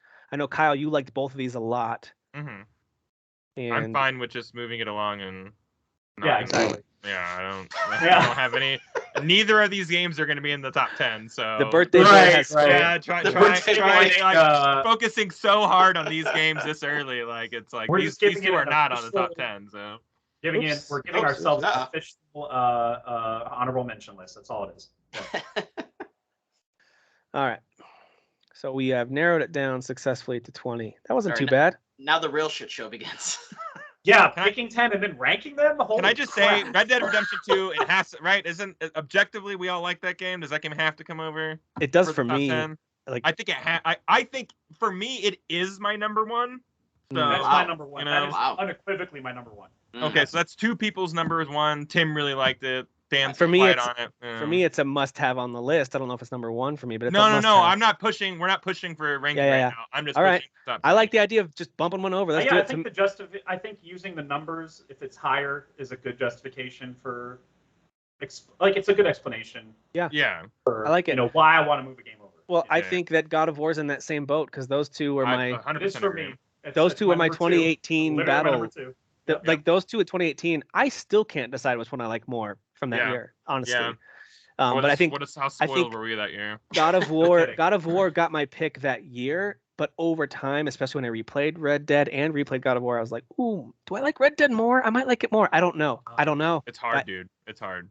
It is. Especially now that I've played God of War. Two of my favorite stories in video games ever in the same year. Like it's crazy. It's what a crazy time. Well, I mean, I'm just gonna have to say what I was obviously gonna say, which is Final Fantasy. So just throw it in. Like to me, it's on the list, but it's at the bottom of my top 10 personally. Yeah, it's at the it's because you guys are racist, but that's Ghost of Tsushima. Yeah, have to come over. Yes, that's in my top 3. Must come over. Yeah, must. Dan's a maybe on that one. No, I said yeah. Oh, okay. That was my game of the year for that year. Over Last of Us Part 2. I think Breath of the Wild has to be on our top 10 of last gen. I think somebody would shoot us. I think it's one of the best games ever made. Somebody might shoot us if it's not on there. So. Like to me, that one and The Witcher 3 are like The Witcher 3. I think has to go over. I think they're two of the best games ever created. I agree. Open world games, yeah, the way that they balance everything in there, like obviously Breath of the Wild has like people have their gripes with like the lack of story or kind of how it's sort of like over. I mean, it's talk about there we go. That being one of the best games. The Witcher 3 reinvented the way like quests like unfold. Like it just completely reinvented the wheel. Like it made some side quests, right? Side quests were awesome again because side quests were the main quests, you know? Yeah. All right, what else needs to come over from this list? Last of Us Part 2. I feel like that's a masterpiece. In my I think so. I think so. It's very bold of us, very brave. I think it's bold of us. Yeah, bring it over. Okay, we've got 7. I think I feel very strongly about Spider-Man. I don't know how everybody else. Yeah, no, absolutely. I love Spider-Man, but I think it's one of the best games of last gen. I'm with you. Dude, you can literally just web swing in that game, and you're just having a good time. Like 2018 was bonkers. It really was the craziest year of games ever. So dumb. It was so dumb. I think about that all the time and go, boy, like no, because I know we didn't move it over. COVID, man, like we were at the top of the world. I know we didn't move it over, but Assassin's Creed Odyssey was that fall too, and that's one of my favorite Assassin's Creed. I can't believe that game came out that year too. That's crazy. That was crazy. I think was Detroit. No, that was 2019. Dead Cells was that year. I don't know. 2018 was nuts, man. Again, this gen of games is insane. It's just crazy. I think Andromeda maybe was that year. Or was that 2017? That was 2017. I was here before, yeah. Okay, so right now we've got 8 we moved over. This is where we get a little more picky. Dragon Age Inquisition. I thought you guys, Kyle and Dan, would. I was not going to say that one. When I'm looking at this list, there are ones I would pick above it. I wouldn't, but obviously everybody else is pretty lukewarm on it. So, dude, I can't pretend like I have an opinion on this. I haven't played it, so I am going to pull back from talking about Dragon Age. Kyle, it is my favorite. It is my favorite Dragon Age. I'm looking at what's remaining here, and I'm like, it's my favorite Dragon Age as well. I'm looking at it too, and it does feel awful. But like, if you're talking about like you know, we kicked Mass Effect off. This is the closest thing to Mass Effect you can get, you know, like it's just not a lot of games of that style are on the list yet, you know. I guess that would be another big push for it. But yeah, I'm not going to push very hard if it's a split. Even though it might technically be one of the best ones on this list, is Sekiro a hard sell? Because none of us have really, other than Dan, really like beaten it or played it. I stopped after Madame Butterfly. I thought that game was really good. It just didn't. Sekiro should be on the list, but I mean, with us four, I feel like it just doesn't work. Sadly, it's the four of us. Yeah, exactly. The language that game needed me to speak, I just couldn't comprehend. So, dude, that's a good way to put it. I like that. I like that. This may be bold. Nier Automata. That's what I was saying. I think we need a character action game to come over. So Nier, Devil May Cry, one of those need to go. And I think maybe Dan, even you, Tim, I think we all really like Nier, right? You know, I love Nier. Like, you know what's funny is so bonkers. When I played through the first chapter, or whatever it was called, of Nier, I thought this is really good. And I played through the second one, and I was like, oh, they're making me do the same thing again, but slight differences. I don't know. When that third chapter started, start to finish, I was like, this might be one of the best Japanese games action ever You're made. right. You said all the right things just now. It's unbelievably insane, dude. The end. I mean, do spoilers matter? Because these games. Don't spoil it. Don't spoil it. But there's something. People still haven't gotten to this one. There's something at the end that you do that's just completely insane. Well, it's a choice, but if you make that choice, you're like, wow, okay, so now hitting Switch this October too, by the way. Yeah, I'm getting it there. Yeah, I'm happy to buy it again. Not Cloud. So I would pick Nier over Devil May Cry because both have really strong action. Nier has characters and story I care about a lot more by the time it was over, by the time it was said and done. Not that Devil May Cry didn't have interesting characters. It did. It just wasn't quite there comparatively, if I'm comparing these two. Yeah. Well, one's existential and one's silly too. So, right. You know, but I love vibes. the silliness. I was just thinking, like, which one would I pick over the other? I think Nier gets the edge for just a few reasons. I just let's go to the cosplay rule. Who cosplays what more? Definitely Nier. People cosplay Nier way more, so that wins. That wins. A lot of dudes, weirdly enough. Yeah. So is it safe to say that some of these that, like, for example, in 2016, Uncharted 4 won our Game of the Year. Is Uncharted 4 one of the best 10 games from last gen? Because I think it's from one of my favorite series of all time, and I think it's my favorite entry in that series. So, yeah, you know. But again, there's four other games that I want over also. So to say yes to this is saying no to one of the other things that I like, you know. So it's I was going to say, we have The Last of Us already on there, too. That's two Naughty Dog games, you know? I think it's safe to say something like Sekiro, and from what you guys were saying earlier about Control, even the way Monster Hunter World barely squeaked on, those might not make the top 10. Is that fair to say? Is that fair to say? I mean, I think Control is one of the best games that came out last generation, but I understand that that's not a shared feeling. So I was just going based off of how we talked about. Jeff and Dan maybe weren't as high on it. I love it. It's very good. It is very good. It is very good. That is where I land on it. Is it better than Death Stranding? No. It's more fun. It's more fun. It's definitely more fun. But if this is a kill your darling situation, Death Stranding's way over Control for me. So yeah, same here. So is the consensus that Death Stranding deserves a spot on the list before Control does? Yes, that's how I'm wording it. But I'm hesitant to say it deserves a spot on the list overall, unless y'all are going to pump it up with me. So, Horizon Zero Dawn. What do you guys think? It's just such a good, like, because like we just played Forbidden West, it came out this year, and it just takes all of the issues of that game and just like they're not, except for the climbing obviously, but like everything else is like way more excellent. It's just so much more excellent. It's hard for me to separate those two. Yeah, right, but it's such a good base that they built on. It's just so and then like when you like when they finally like unravel like the main thing, like what the deal is with this world and why there's all these robo animals going around. It was so cool. It was just really cool. But again, really cool story. But there's issues with that game. There is. So there are. Yeah. True. It's true. But it's just such an excellent like starting point. By the way, Monster Hunter World I think was 2018. I'm telling you, that year was insane. It was. Okay, so we've got 2 spots. I've shifted 4 games that we've kind of mentioned. I'm just trying to gauge the interest meter as you guys talk about it. I think we said we can get Devil May Cry 5 off if we're choosing Nier. I thought. Right. So Devil May Cry, excellent game. It's going to be in our honorable mentions list along with Control, or no? Yes. Yeah, I think we said Death Stranding over Control, right? Okay. Sure. Since we're in whittle mode, we're whittling things. We're whittling it. We're whittling it down. And you guys already kind of ruled out Dragon Age Inquisition as well. I would like it because you guys are the ones feel really bad about it. But yeah, I don't know. I mean, anything. Now that we're in the 10, anything that's split down the middle, like you know, I would rather take off and celebrate something all of us like. Rather Kyle, than, you know. let me ask you, Kyle, then, because like obviously different kinds of RPGs, but like they're both RPGs. Between Inquisition and Persona 5, which would you choose? That's gross. Why would you ask me that? Because this is how this works, Kyle. Yeah, I know. I don't want to think about that. God damn it. I would say Dragon Age Inquisition. And I know that's probably kills maybe everybody on Earth, but because people really like Persona 5. But Dan, what would you pick? That's a good question because you like both those. The Persona 5 would have a slight edge. Oh, so you guys are split on those two. I haven't played Inquisition, but I freaking love Persona 5. I'd pump up Persona 5. Have the same style? No, I'm kidding. No. In fact, there's no style. Like, there's absolutely no style to Inquisition. Yeah. You know, Persona 5 is all style. You know, Inquisition's like all story. You know. Yeah. Okay. So, Monster Hunter World, does that belong in our top 10 when it's all said and done? Based on what we've said about it so far, I love this game. It's not in my top 10 as much as I love it for the last gen. Right. And I love it.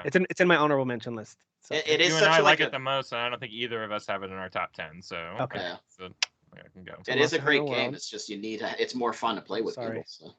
I'm kind of moving these ones up that feel locked into the honorable mention list. Mm-hmm. Fallen Order, I think. So here's the thing. Yes, it won a Game of the Year from 2019. It's on my personal top 10 list. But when you have a game that not only has someone who's not that into it, but also someone who played it all the way through and is still a detractor of it in Dan, and I don't think I don't think you're a troll. I think you legitimately have gripes with the game. It's hard for me to put it on our shared. Wrong, but that's fine.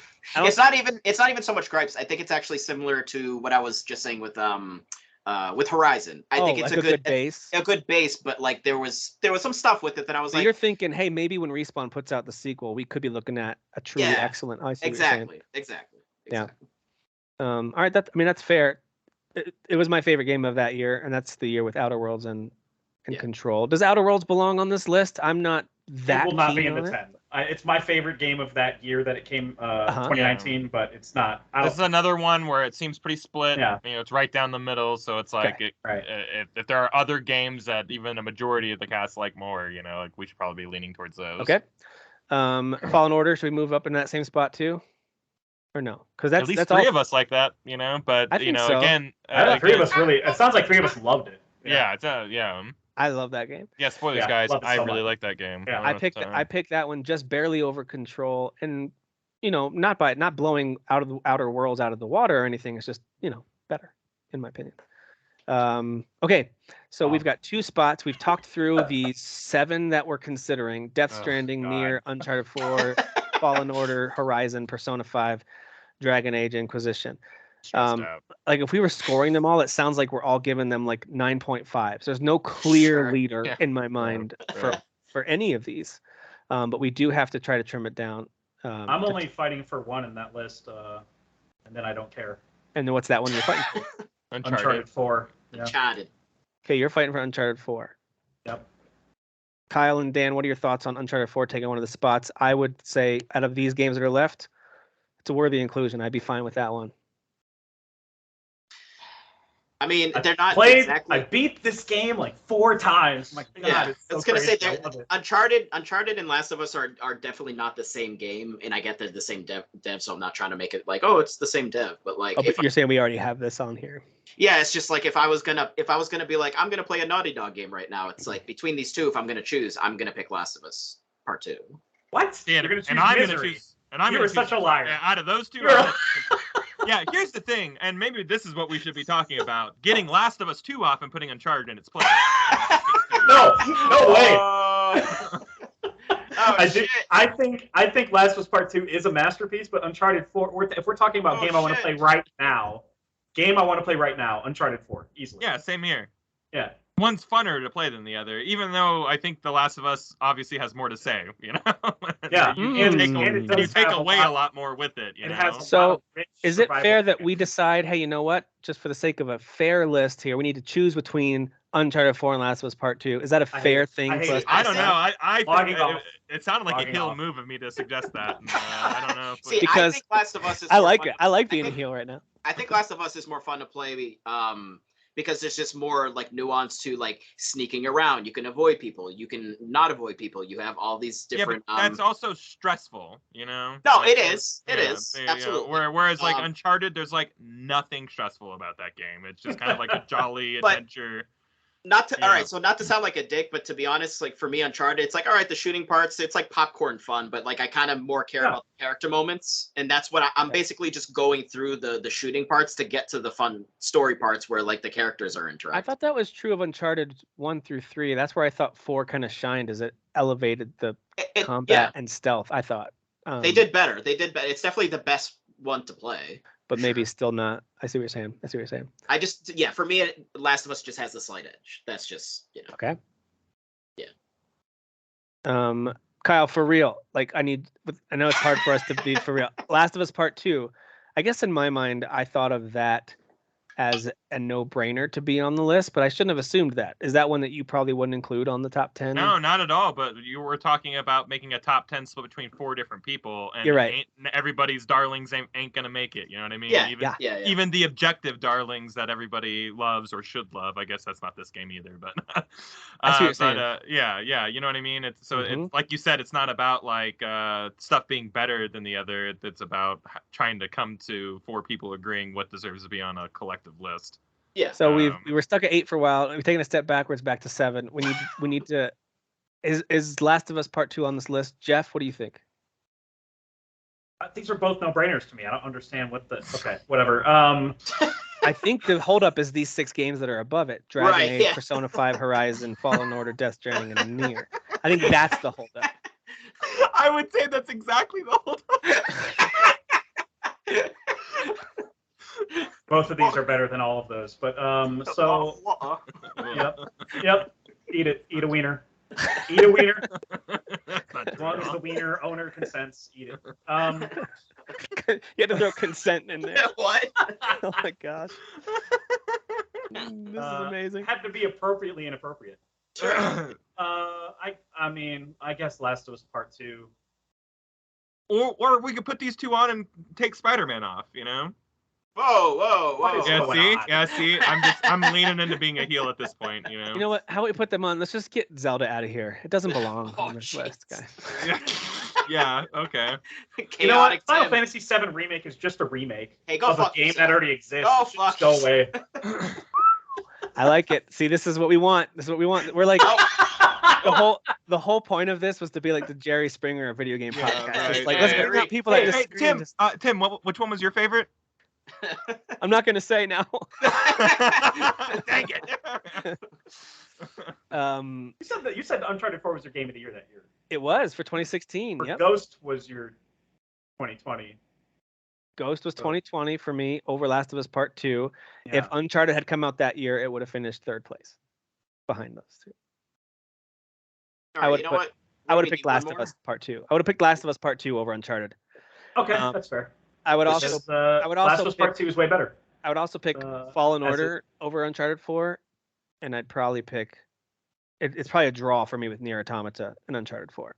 That's where I'm at with that one. I think Nier again. I'm all about pushing that genre forward, and I feel like Nier has to be on there. That's just my opinion, but you know. I feel like people that even aren't that it's kind of like how Jeff his first experience with Final Fantasy was 7 Remake, and he's like, oh, this is great. Like I feel like it was kind of fantastic. Yeah. Some people played Nier Automata. They're like, what is this crazy Japanese nonsense? This is amazing. Like it's just like there's a whole genre of games that do this. So. Yeah. They're called platinum games. Yeah. But so you're right. I think it was a gateway to a lot of new people. Into what I'm hearing is Jeff says Uncharted has to be on there. I'm saying it would be deserving. Kyle is saying, listen, it's great, but it doesn't have to be on this list. And Dan is saying, I don't like. I'm saying it deserves to be on there more than Last of Us, personally. So that's what I'm saying. Yeah. What about according to compared to Nier? You'd put Nier on there first, right? Too. Absolutely. All right. Okay, and then of these remaining 5, are there any that we're gonna fight for as hard as what we're doing with these 3 right now with Uncharted, Nier, and Last of Us, or even with Spider-Man? Are we fighting hard for any of these 5 specifically that you guys want to call out? I mean, I would fight hard for Death Stranding just because of how innovative it is and because Kojima's God, but I understand that it may not be everybody's top 10 cup of tea, so that is a darling I'm willing to sacrifice. It's an honorable mention even though for it's me. my birthday. Even though it's my birthday. Is this your birthday usage? No, Is this your birthday usage? Oh. I'm not gonna ruin it on our top 10. That's crazy. But that's so. If y'all don't feel as strongly about that, like that's one that we can move over just to make it a list of 4 now or something like that. I would say the same about Horizon. Yeah. If we're so I'm feeling that way about Horizon, where I'm like, hey, listen, that was one of my favorites of last gen. I think it's in my top 10, but I see how it's a good base for what came later, and I get it, and I think that makes sense. It did have flaws, and I think I'm okay with it staying in our honorable mention list. Is what I'm trying to say. I'm willing to kill I'm willing to kill Inquisition before Death Stranding as well. Actually, you know what? Let's move Horizon all the way back to the first round. you know what? After talking about this, anymore. I don't like that game anymore. Actually, yeah. So. I think it needs Dinosaurs to go. are kind of dumb. Yeah. No, that's too much. Too much. Fun, but I just don't. Dan's like you crossed the line. Yeah. Too much. I know DNA. It's a really fun game. I'll give it that. But there are definitely some issues with that game. Well, it's like it was their first foray into open world action RPG, and it came from first person shooting. Yeah. There's a reason why I think some folks it was Game of the Year, and some folks it was like, hey, a great 8 out of 10. Can't wait for the sequel. There's a lot of that too. It is absolutely a great 8 out of 10. Yeah. It would be in my top 10 list for that year, no question. Yeah. To me, it was actually second, right behind. No, it was either second or third behind. I know it was behind Zelda, and it might have been behind Mario Odyssey that year. But anyway, it rose up my list throughout the year. It was so good. Yeah, it was so good. It was so good. Okay, is Dragon Age Inquisition staying over here? I have to kill that to keep Death Stranding and get that out of here. I mean, I played Death Stranding, and I agree that it's incredibly unique, and it would deserve a spot, or it could deserve a spot in the honorable mention. I could go either way. Dragon Age, I haven't played, so I'm mum on that one. Dan, you played it though, and you've compared other games to it in weird ways. Yeah. What if I had to ask you, Dan, Dragon Age or Death Stranding? You heard that. What would you choose? Damn, they're just so different. I know. Yeah. Such weird. Welcome to hell, bud. Welcome to hell. Geez, should I change my background to red or? I don't know, man. That's a tough one. Well, within that conversation, does Persona 5 still belong above both of those even? For me, yeah. Persona 5 does? It does, but that's for me. And Jeff's talking about how much, even though he didn't finish it and it's not his favorite, he's like, this game is amazing. That would deserve a spot. I heard you say that a few times. What? Which one? Persona 5. Persona 5 or Death Stranding? Sure. If you want to pick between those. I'm just curious, like, where are we ranking these right now? Well, I'm in the same boat you are, Tim, with Dragon Age Inquisition, because I didn't play it.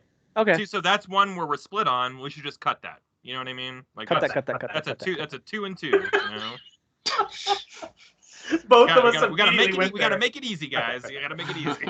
I like it because it sounds like. So what's interesting is with Death Stranding and Persona 5, just selfish Tim moment here.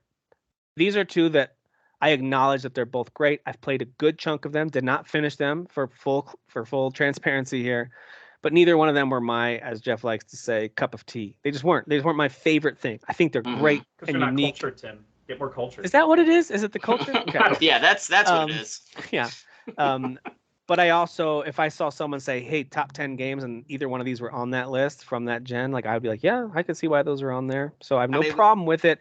I would much prefer to see, these two and even these two that are already sitting at the bottom. Like those to me, I would put on the list first. Above. Well, we can do the classic how we just like assign points to them if we want. But which ones deserve to be considered that way? Like of the ones we moved over Red Dead 2, God of War, Final Fantasy 7 Remake, Ghost of Tsushima, Breath of the Wild, Witcher 3, Spider-Man. Sounds like those are locked. You know what I mean? So I meant between all these of these four. are locked. Right. Yeah, I meant it between sounds the four like it. Yeah. Is Nier and Last of Us Part 2 are locked on there too, you think? Is that fair? It sounded like it. So we've got one spot said left. Nothing about Nier, but yes, sure. Nier especially for me. Like Nier for me edges Last of Us. Yeah, but like 3 people really love that game, so okay. You know. But this 3 people really love Fallen Order. Hold on. Nier Automata is the Little Sebastian to me. I'm Ben Wyatt with Little Sebastian playing a game that is really fun, but that's about it. Have you played it though? Really fun game. No, but everyone who's played it and beat it says the story is the takeaway of that game. It is. Okay. Yeah. But if you were to make me choose between Fallen Order, here's where it gets weird. Make me choose between Fallen Order and Nier, I'd pick Fallen Order. Well, sure, because Star Wars bias, I get it. See, I have a Star Wars bias, and I do not agree with that. So you pick Nier. Yeah, I'd pick Nier. See, that's where it gets weird. It's almost like one of those boxes where you have like one part covering the other parts. Since apparently I didn't play far enough to get into this amazing story. So I'm trying not to be sarcastic. So condescending. So condescending. Does the story make sense? Are we? Yes. You're 100%. It's a sci-fi. It's a sci-fi story. Right. It's great. There's definitely some kind of wacky that you're like that are like from Japanese creators. This is not Kyle speaking right now. No sense, I'm just letting you know how the masses took this game. Yeah, we had people in the group like Rudy and stuff like that who had never played a game like this before, who fell in love with the story and fell in love with lots of stuff. Like, so it's not a Kojima story where you're like, I got to do hours of research to figure out what the heck this is talking about. No, dude, really. I don't know anything about this. I played it start to finish. I totally understood what was happening, and I loved it. Okay, so that's cool. Realistically, we've got these 8 that are in. We've got 2 spots. And so we need to figure out between these 5 games which get the 2 spots. We'll have to do the old school voting style where we just essentially rank them 1 through 5. Unless you guys have a different way you'd like to approach it. Oh, God. So we moved Nier back. Okay, way to go, Jeff. Well, no. Dan, it's in the same. It's in the same boat as Fallen Order. We have to. If we're doing the 3-for-1 thing, I think we have to be fair about I don't think anyone said Last of Us Part 2 shouldn't be on the list. It was just being compared to Uncharted 4 at one point. Sure. But I've heard a general consensus that it should be on the list, right? Yeah. Okay. Yeah, that's not incorrect. Yeah. Okay, so we've got 8 that are in, and other than ribbing each other, I didn't think there was any. Was there any real take that Final Fantasy VII Remake shouldn't be on there? Because no, it's in my 10. It's in my 10 easily. Okay. I was just being a dick. By the way, now that I'm playing it on PC or on Steam Deck again, I'm just like, yeah, this game's freaking amazing. So like, it's so good. It's really. I'm so excited for a PS5 playthrough of that game, integrate and stuff like that. Yeah, I can't wait to do integrate stuff. I haven't done that yet. Okay. Yeah, me too. So with for a rainy day. With these 5, I think really the only way to do it is to rank them 1 through 5, right? And then go based on points. Is that, you guys agree? Disagree? Any other thoughts? Hopefully the math ends up good. Hopefully the math works out. So. Works out in your favor, is that what you're saying? No, I'm saying just because I know we've had like ties in the past. Like we're like, damn it. Yeah, because there's 4 of us, so it does get a little tricky. Yeah. I actually didn't think this part through ahead of time. I forget how we've done in the past. I think we just assign points 5 through 1, basically, right? You give 5 points to the one you like the most and work your way down. Sure. Does that sound right? Sure. All right. Or we could just pick be like, then pick. What do we have? 2 spots remaining? Shoot. We have 2 spots remaining. I was gonna say assign 3. I'm okay with starting this out. I'm going to put myself out there, guys. I'm going to be brave. I'm going to put 5 on Star Wars. That's my number 1 of these, just barely over Nier. To me, those games are almost a tie. And then shortly behind those is Uncharted. And then I'm going to go with Persona 5 and then Death Stranding. Oof. So, Jeff, what would you do with these? Start with your top. 5 for Uncharted 4. Okay. 4 for Jedi Fallen Order. Okay. 3 for Death Stranding. Okay.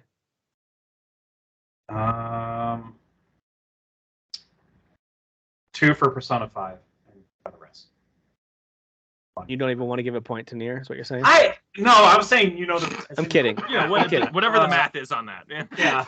I can't count below 2. Kyle, try to go without thinking of the math that's already in here. Do your best to have some integrity here, fellas. Come on.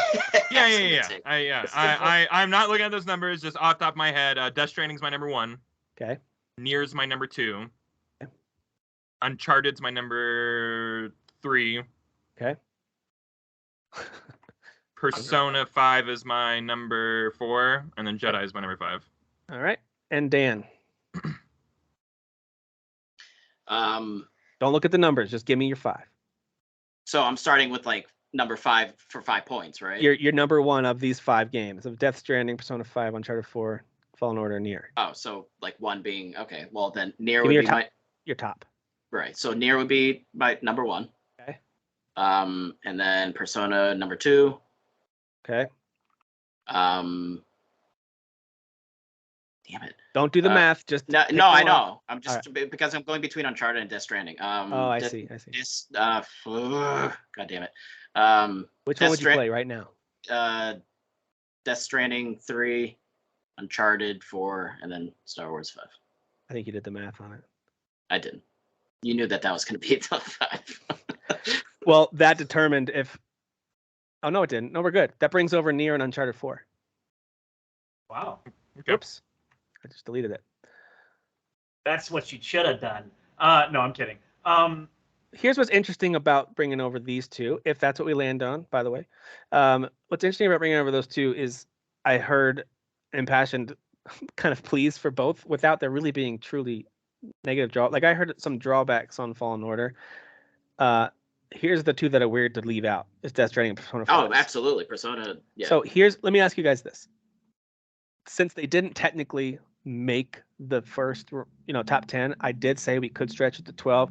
Do we make it top 12 and put Death Stranding and Persona 5 at the bottom just so they're in our list? Because there's no negatives that I heard mentioned about either of those. No drawbacks to cut them. Or do we leave it? The only thing about Death Stranding is it's not for everybody, but that's it. You know what I mean? Like. Yeah, that's true. Yeah. That's the only negative, quote unquote. But you guys all love Star Wars, so why wouldn't that be? Because you're the odd man out on that. Yeah, but that's fine. I mean, I'm the odd man. It's Well, I think between those 3, I think after talking about it with all of us together, that's the one that gets cut. I think Death Stranding and Persona 5, it almost feels like, well, the list should just be 12, and they should be 11 and 12 in whatever order you guys who love them decide. That's just my gut. Are you guys opposed to having the top 12? Should we keep it at 10? Keep it pure? Does top 12 sound weird on the you the can name do of top, the you can say top 10 and these are your honorable mentions, you know what I mean, or like the top honorable mentions. But these are the top of the honorable mentions or whatever. Just I say top 10 just sounds clean when you're naming the episode. So you're saying I should just make space the top for these two. We're here. Pretty much. Yeah. And if you're watching on YouTube, just know that we value these games more than the other ones in the honorable mentions. Yeah, just know that, please. That there's extra currency for their worth. By the way, because I know that especially Kyle and Dan love these games. Maybe Jeff, you do too. I'm not trying to leave you out, but which one would you pick? Both Death Stranding and Persona 5? Yeah. Oh yeah, I love them. Which one would you pick out of these two? Just out of curiosity, which one would you rank higher? I wonder what Kyle's gonna say. What do you think I'm gonna say? Death Stranding. Death Stranding, because Kojima is God. You didn't say that anyone at Atlas is God. Yeah. I mean, he has Metal Gear Solid. Mr. Persona is God. God-er. He's God-er. Dan, what would you pick? Would you pick Persona 5 out of these two? So the end, like when you're walking up at the end there of Death Stranding, that actually legit made me like tear up. Like I was tearing up, but I picked Persona 5. All right, that's fine. That's fine. That's what a disappointed dad sounds like, by the way. Yeah. No, Death Stranding it's unbelievably unique, and people should give it a try. They should. Kyle just heard his son say what college he's going to, and that's not the one he wanted them to pick. Yeah. I wanted you to be a doctor, but whatever. No, that career is great. You should. I'm gonna be a garbage man, Daddy. Oh, that's fine. That's fine. All right, guys. We have to rank our top 10. We don't have to actually, but we're going to. You're right. You're right. We're doing this to ourselves. We don't have to do this. We really don't have to. I hate it. Tim, do you need to pack still? Because we could just end it here. Dude, are you kidding me? My wife's so organized. We've been packed for a while. Like the suitcases are lined up at the door. Everyone's good to go. Like we're all set. We're all set. Like a Home Alone, except you're not going to leave one of your kids behind. Yeah, I won't just do a general like. But they do have as many kids. Right. Yeah. We do, and fewer adults. They had like 16 adults and they still lost the kids. No. Yeah. Well, you saw the uncles in that. They're the worst. Like that dude's a douche. Yeah, the adults in that movie were so awful. Yeah. Look what you did, you little jerk. Look what you did, you little jerk. Yeah, it's like, really? You tossed your kids? It's Christmas. Chill out, dude. Still makes me upset to see. All right, guys. What what kind of dividing line do you see happening here? And I know we look at these and go, well, Nier and Uncharted barely made the cut. Those are probably at the bottom, or is that an unfair place to start? I feel like those are. That's a fair place to start. Yeah. I think it's a fair way to start, right? And I feel like Spider-Man would be at the bottom too, because somebody mentioned, well, we just kind of That was Spider-Man me. over. Oh, okay. I threw it out there, but that's not because I hate it. It's just lower on my personal. Yeah, it's on my top 10. It would be lower than these two for me personally. It'd be lower than Nier and Uncharted for me, but I know that's not, probably the public consensus. So. No, I think it's in my top. I've got it over. Well, yeah, I have it over those. It's in my top. It's in my, no, it's in like a top. It's like number 6 or something like that for me. So Dan, do you have this one at the top of your list? High, Is it still bottom. top half? It would be in between Nier and Uncharted.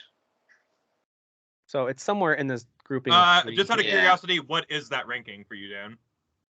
For these 3? Out of those 3, yeah. Yeah, that's good. That's a good question. Well, it would be Nier, Spider-Man, and then Uncharted. Nier, Spider-Man, then Uncharted. You are racist against Western products. Pirates? That's all it is. It's an American developer. So. Yeah. I would actually rank it how they're listed right now. I'd go Spider-Man, Nier, Uncharted 4. That's how I would do it. But I would have Uncharted 4, then Spider-Man, then. What would you do, Kyle? Nier, Uncharted 4, then Spider-Man.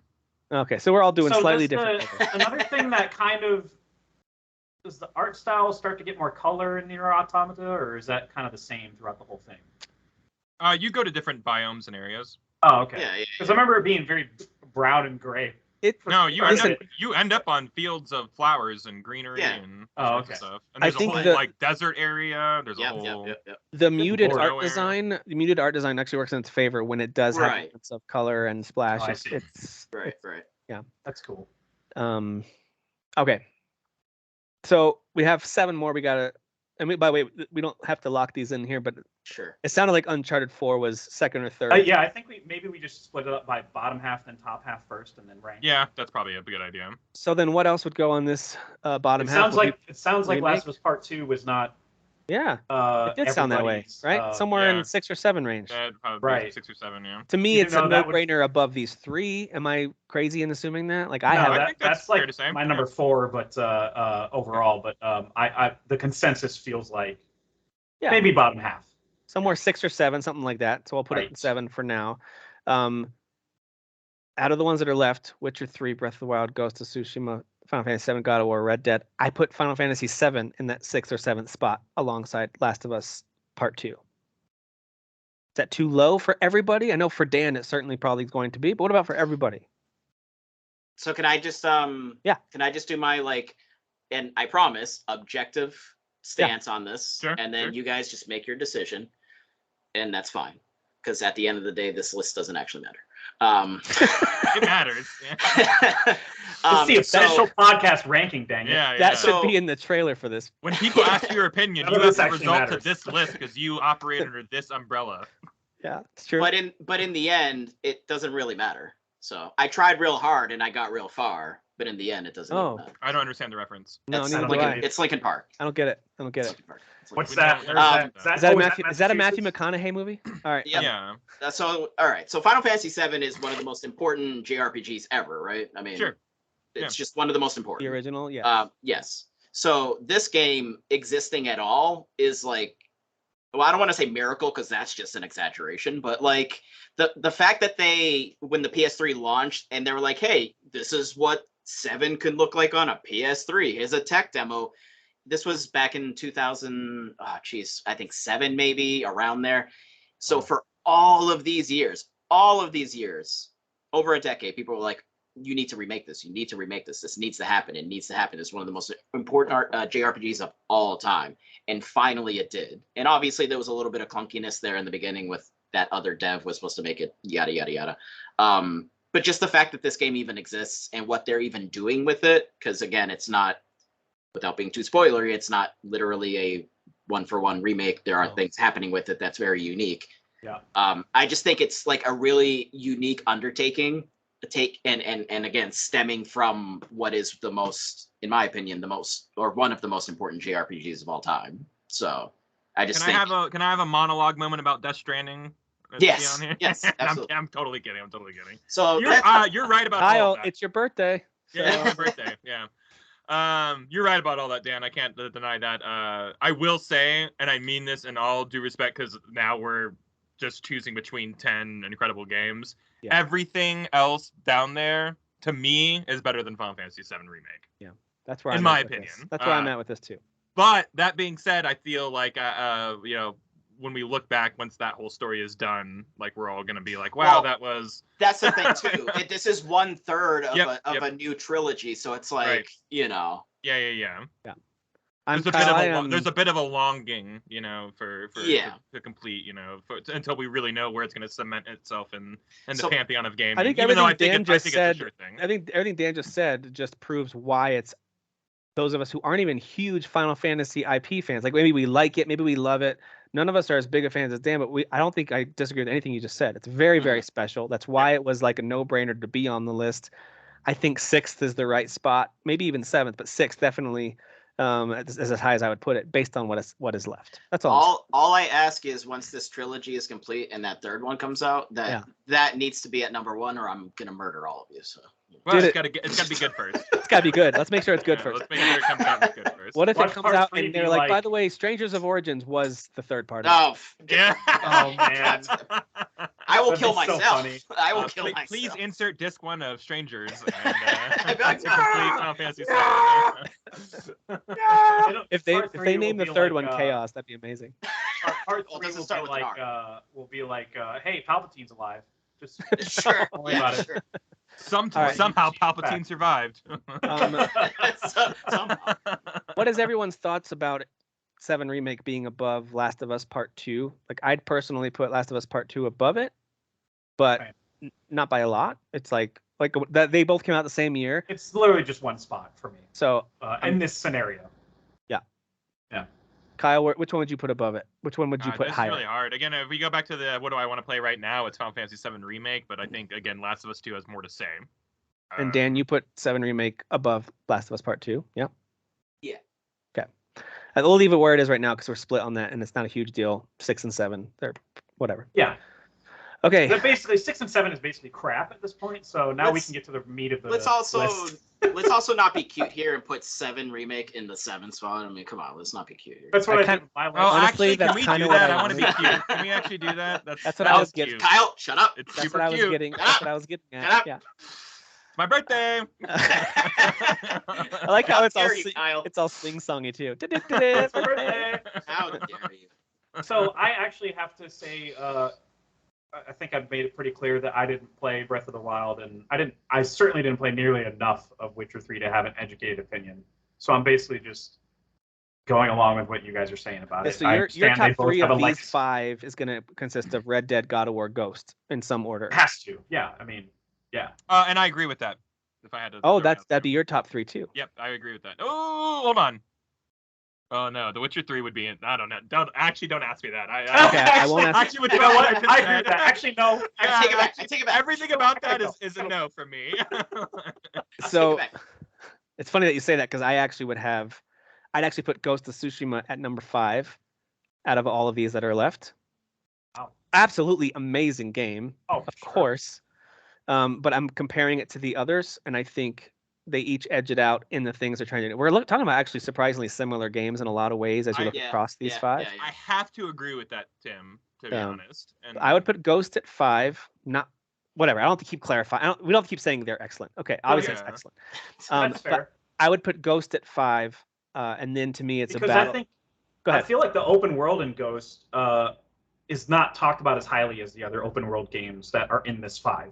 Yeah, it's similar people are like, it's just a lot of same stuff. Even though it's fun and we love it, that's the kind of the gripe I kept hearing about the open world of Tsushima. Whereas the other ones are like transcendent open world games. You know? Even though I would argue that Ghost of Tsushima has transcending stuff for that medium with the wind stuff and the foxes and all that stuff. Like there's not like you're not married to the HUD. Like Witcher 3 is a good example of that. I spend more time in the Witcher 3 looking at the HUD. The mini map.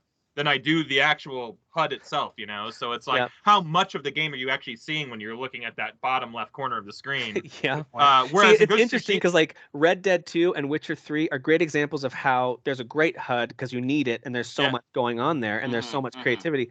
Breath of the Wild and Ghost of Tsushima, I think, are great examples of you can actually design it where you don't need that. Well, you don't need the mini map at all. Yeah, that's what I was gonna say. Like Ghost of Tsushima to me is it is Breath of the Wild, but then you have an actual like coherent, like fully fleshed out story. Like here's characters, here's like, you know, his family and these people that he knows, and there's all the kind of ups and downs that he goes through. Whereas like Zelda has like the moments, but it's kind of like it's a little vague, right? The way they kind of deliver things. So yes, I would say vague. Ghost of course has the story advantage over Breath of the Wild, but Breath of the Wild has. Now here's my pitch for Breath of the Wild. I think it's one of the best games ever made. I think the gameplay is excellent. I think the combat is very good. Not the perfect. weapons break, Tim. I know.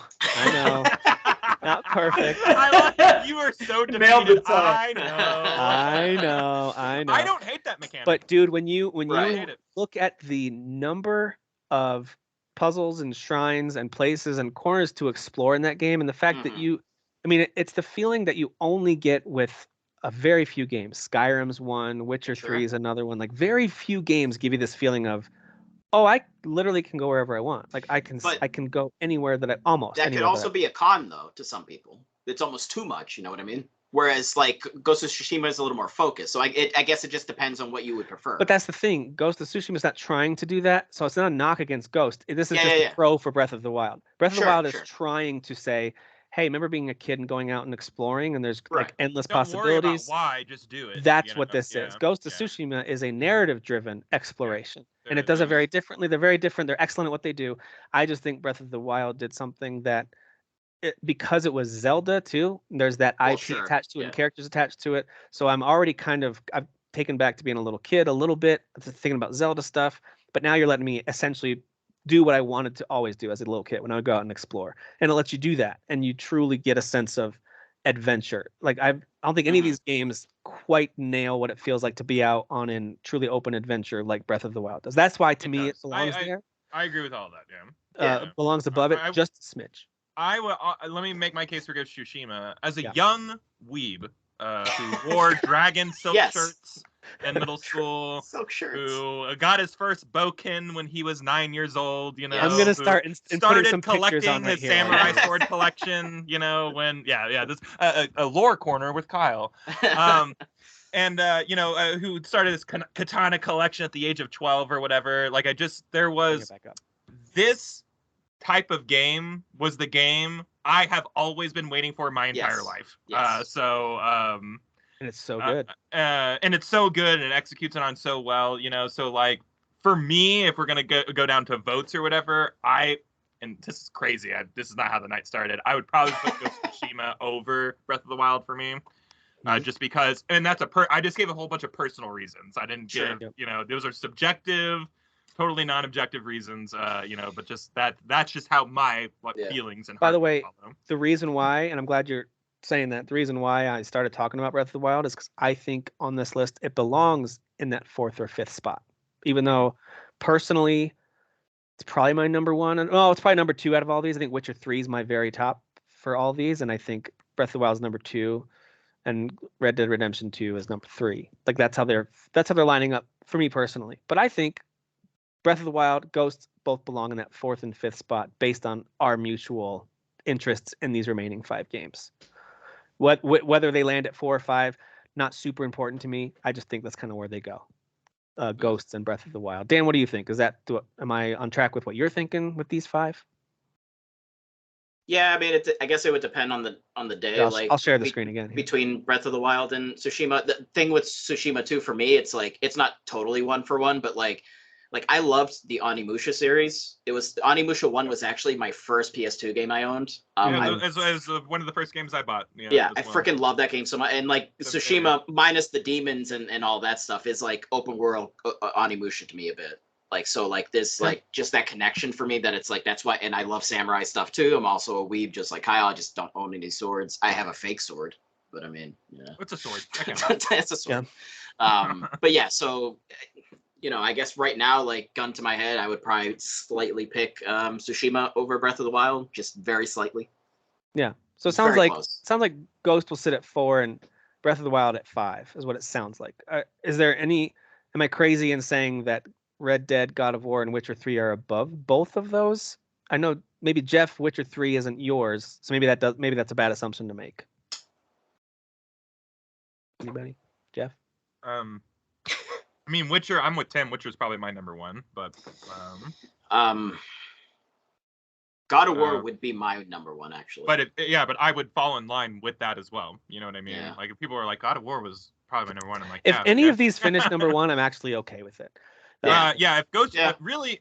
I actually feel the same exact way. If any of these end in any order, I'm totally fine with that, to be honest. I would like a number one to be a game I played, but I understand.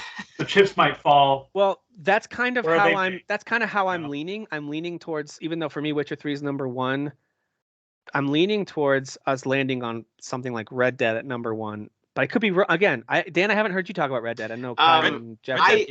Red Dead is probably my number one. I love Red Dead, but when I look at the rest of these games, I'm like, I would rather, because I think they're more fun to play, I would rather pick these other 4 games over Red Dead. So you'd have that at 5 out of these. Yeah, 5. but I mean, I know it's an excellent video game. It's absolutely excellent. But it's just I have more fun when I'm looking back. I had more fun playing these other games.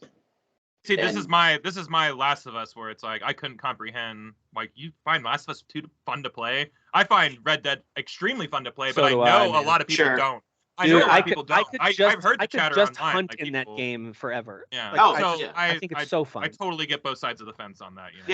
What's interesting is with Red Dead, anytime I see a Western setting, movie, show, someone wearing a cowboy hat, all I want to do is go play Red Dead Redemption. Same here. Man. That's you guys will like Nope then. That's a quality of that movie. I do want to change and say that Red Dead would be my number one. I want to fall in that game. I think it's going to land at the top 2 at least. I just don't know what we could consensus land on being. God of War would be the other one that I think everyone really loves. I think that's how God of War ended up just winning so many awards, is people were just like, well, we all love God of War, so yeah, give it to that, I guess. Yeah, give it to that, I guess. Corey Balrod's like, yeah. He's over there crying. We're like, no, you won by default, buddy. So what's going to happen here is we're going to end up needing to do the same voting system, although I'll stop sharing my screen for it, so we just have we don't know what the numbers are as we go through. And I say that because of this. It sounds like, would anyone pick Ghost of Tsushima as number one, by the way? Jeff or Dan? No. Kyle? Not one, no. I would be, if it ended up being number one, you wouldn't hear me complaining about it. It'd probably be my number two. If I was making a list, no, Red Dead was my number one. Well, and Ghost wouldn't be my number one either, and Breath of the Wild wouldn't be my number one. Would it be anyone else's number one? No. Breath of the Wild? I don't think so. Oh, Breath of the Wild? No. Yeah, none. Okay, so that's kind of why I landed those at 4 and 5 personally, because I don't think they're anyone's number one. I think this is an assumption I'm making, was that Red Dead was the number one for at least one person, and Kyle's kind of flip-flopping between that and Witcher 3. Witcher 3 is at least number one for one person, and that's me. And I thought, Dan, out of these 5, God of War would have been your number one. Is that a good assumption to make? Yes. So that's kind of where I was landing on. Okay, Zelda and Ghost are 4 and 5. Is that fair? Maybe, kind of? I think that's fair. As long as everybody else thinks it's fair.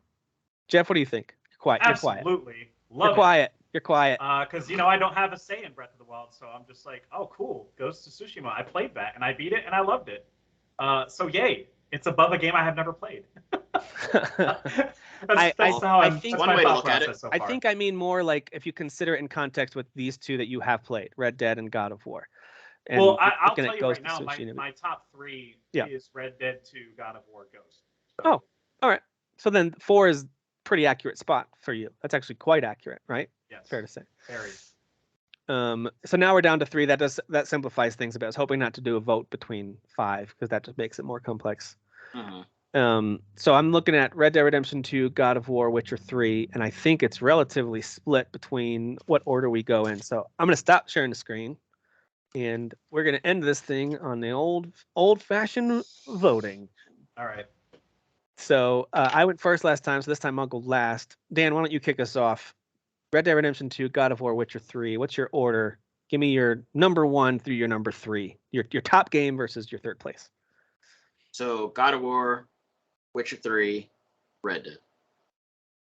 Okay. Jeff, what are you doing? Oh, not a whole lot, just podcasting about. Oh, cool, man. So Kyle's birthday. Scott's birthday. Hey, birthday. Hey, Tim, did you know it's Kyle's birthday? I don't know if you know. birthday. Number 1 is Red Dead 2. Number 2 is God of War. Number 3 is Witcher 3. It's funny how that works. Right. And Kyle, what's your order for these? Red Dead, Witcher, God of War. So this is so wild how varied it is. It's so crazy. All of us have like different number ones. It's so cool. There you go for Kyle. There we go. Yay. Party hat. There you go, Kyle. Happy birthday.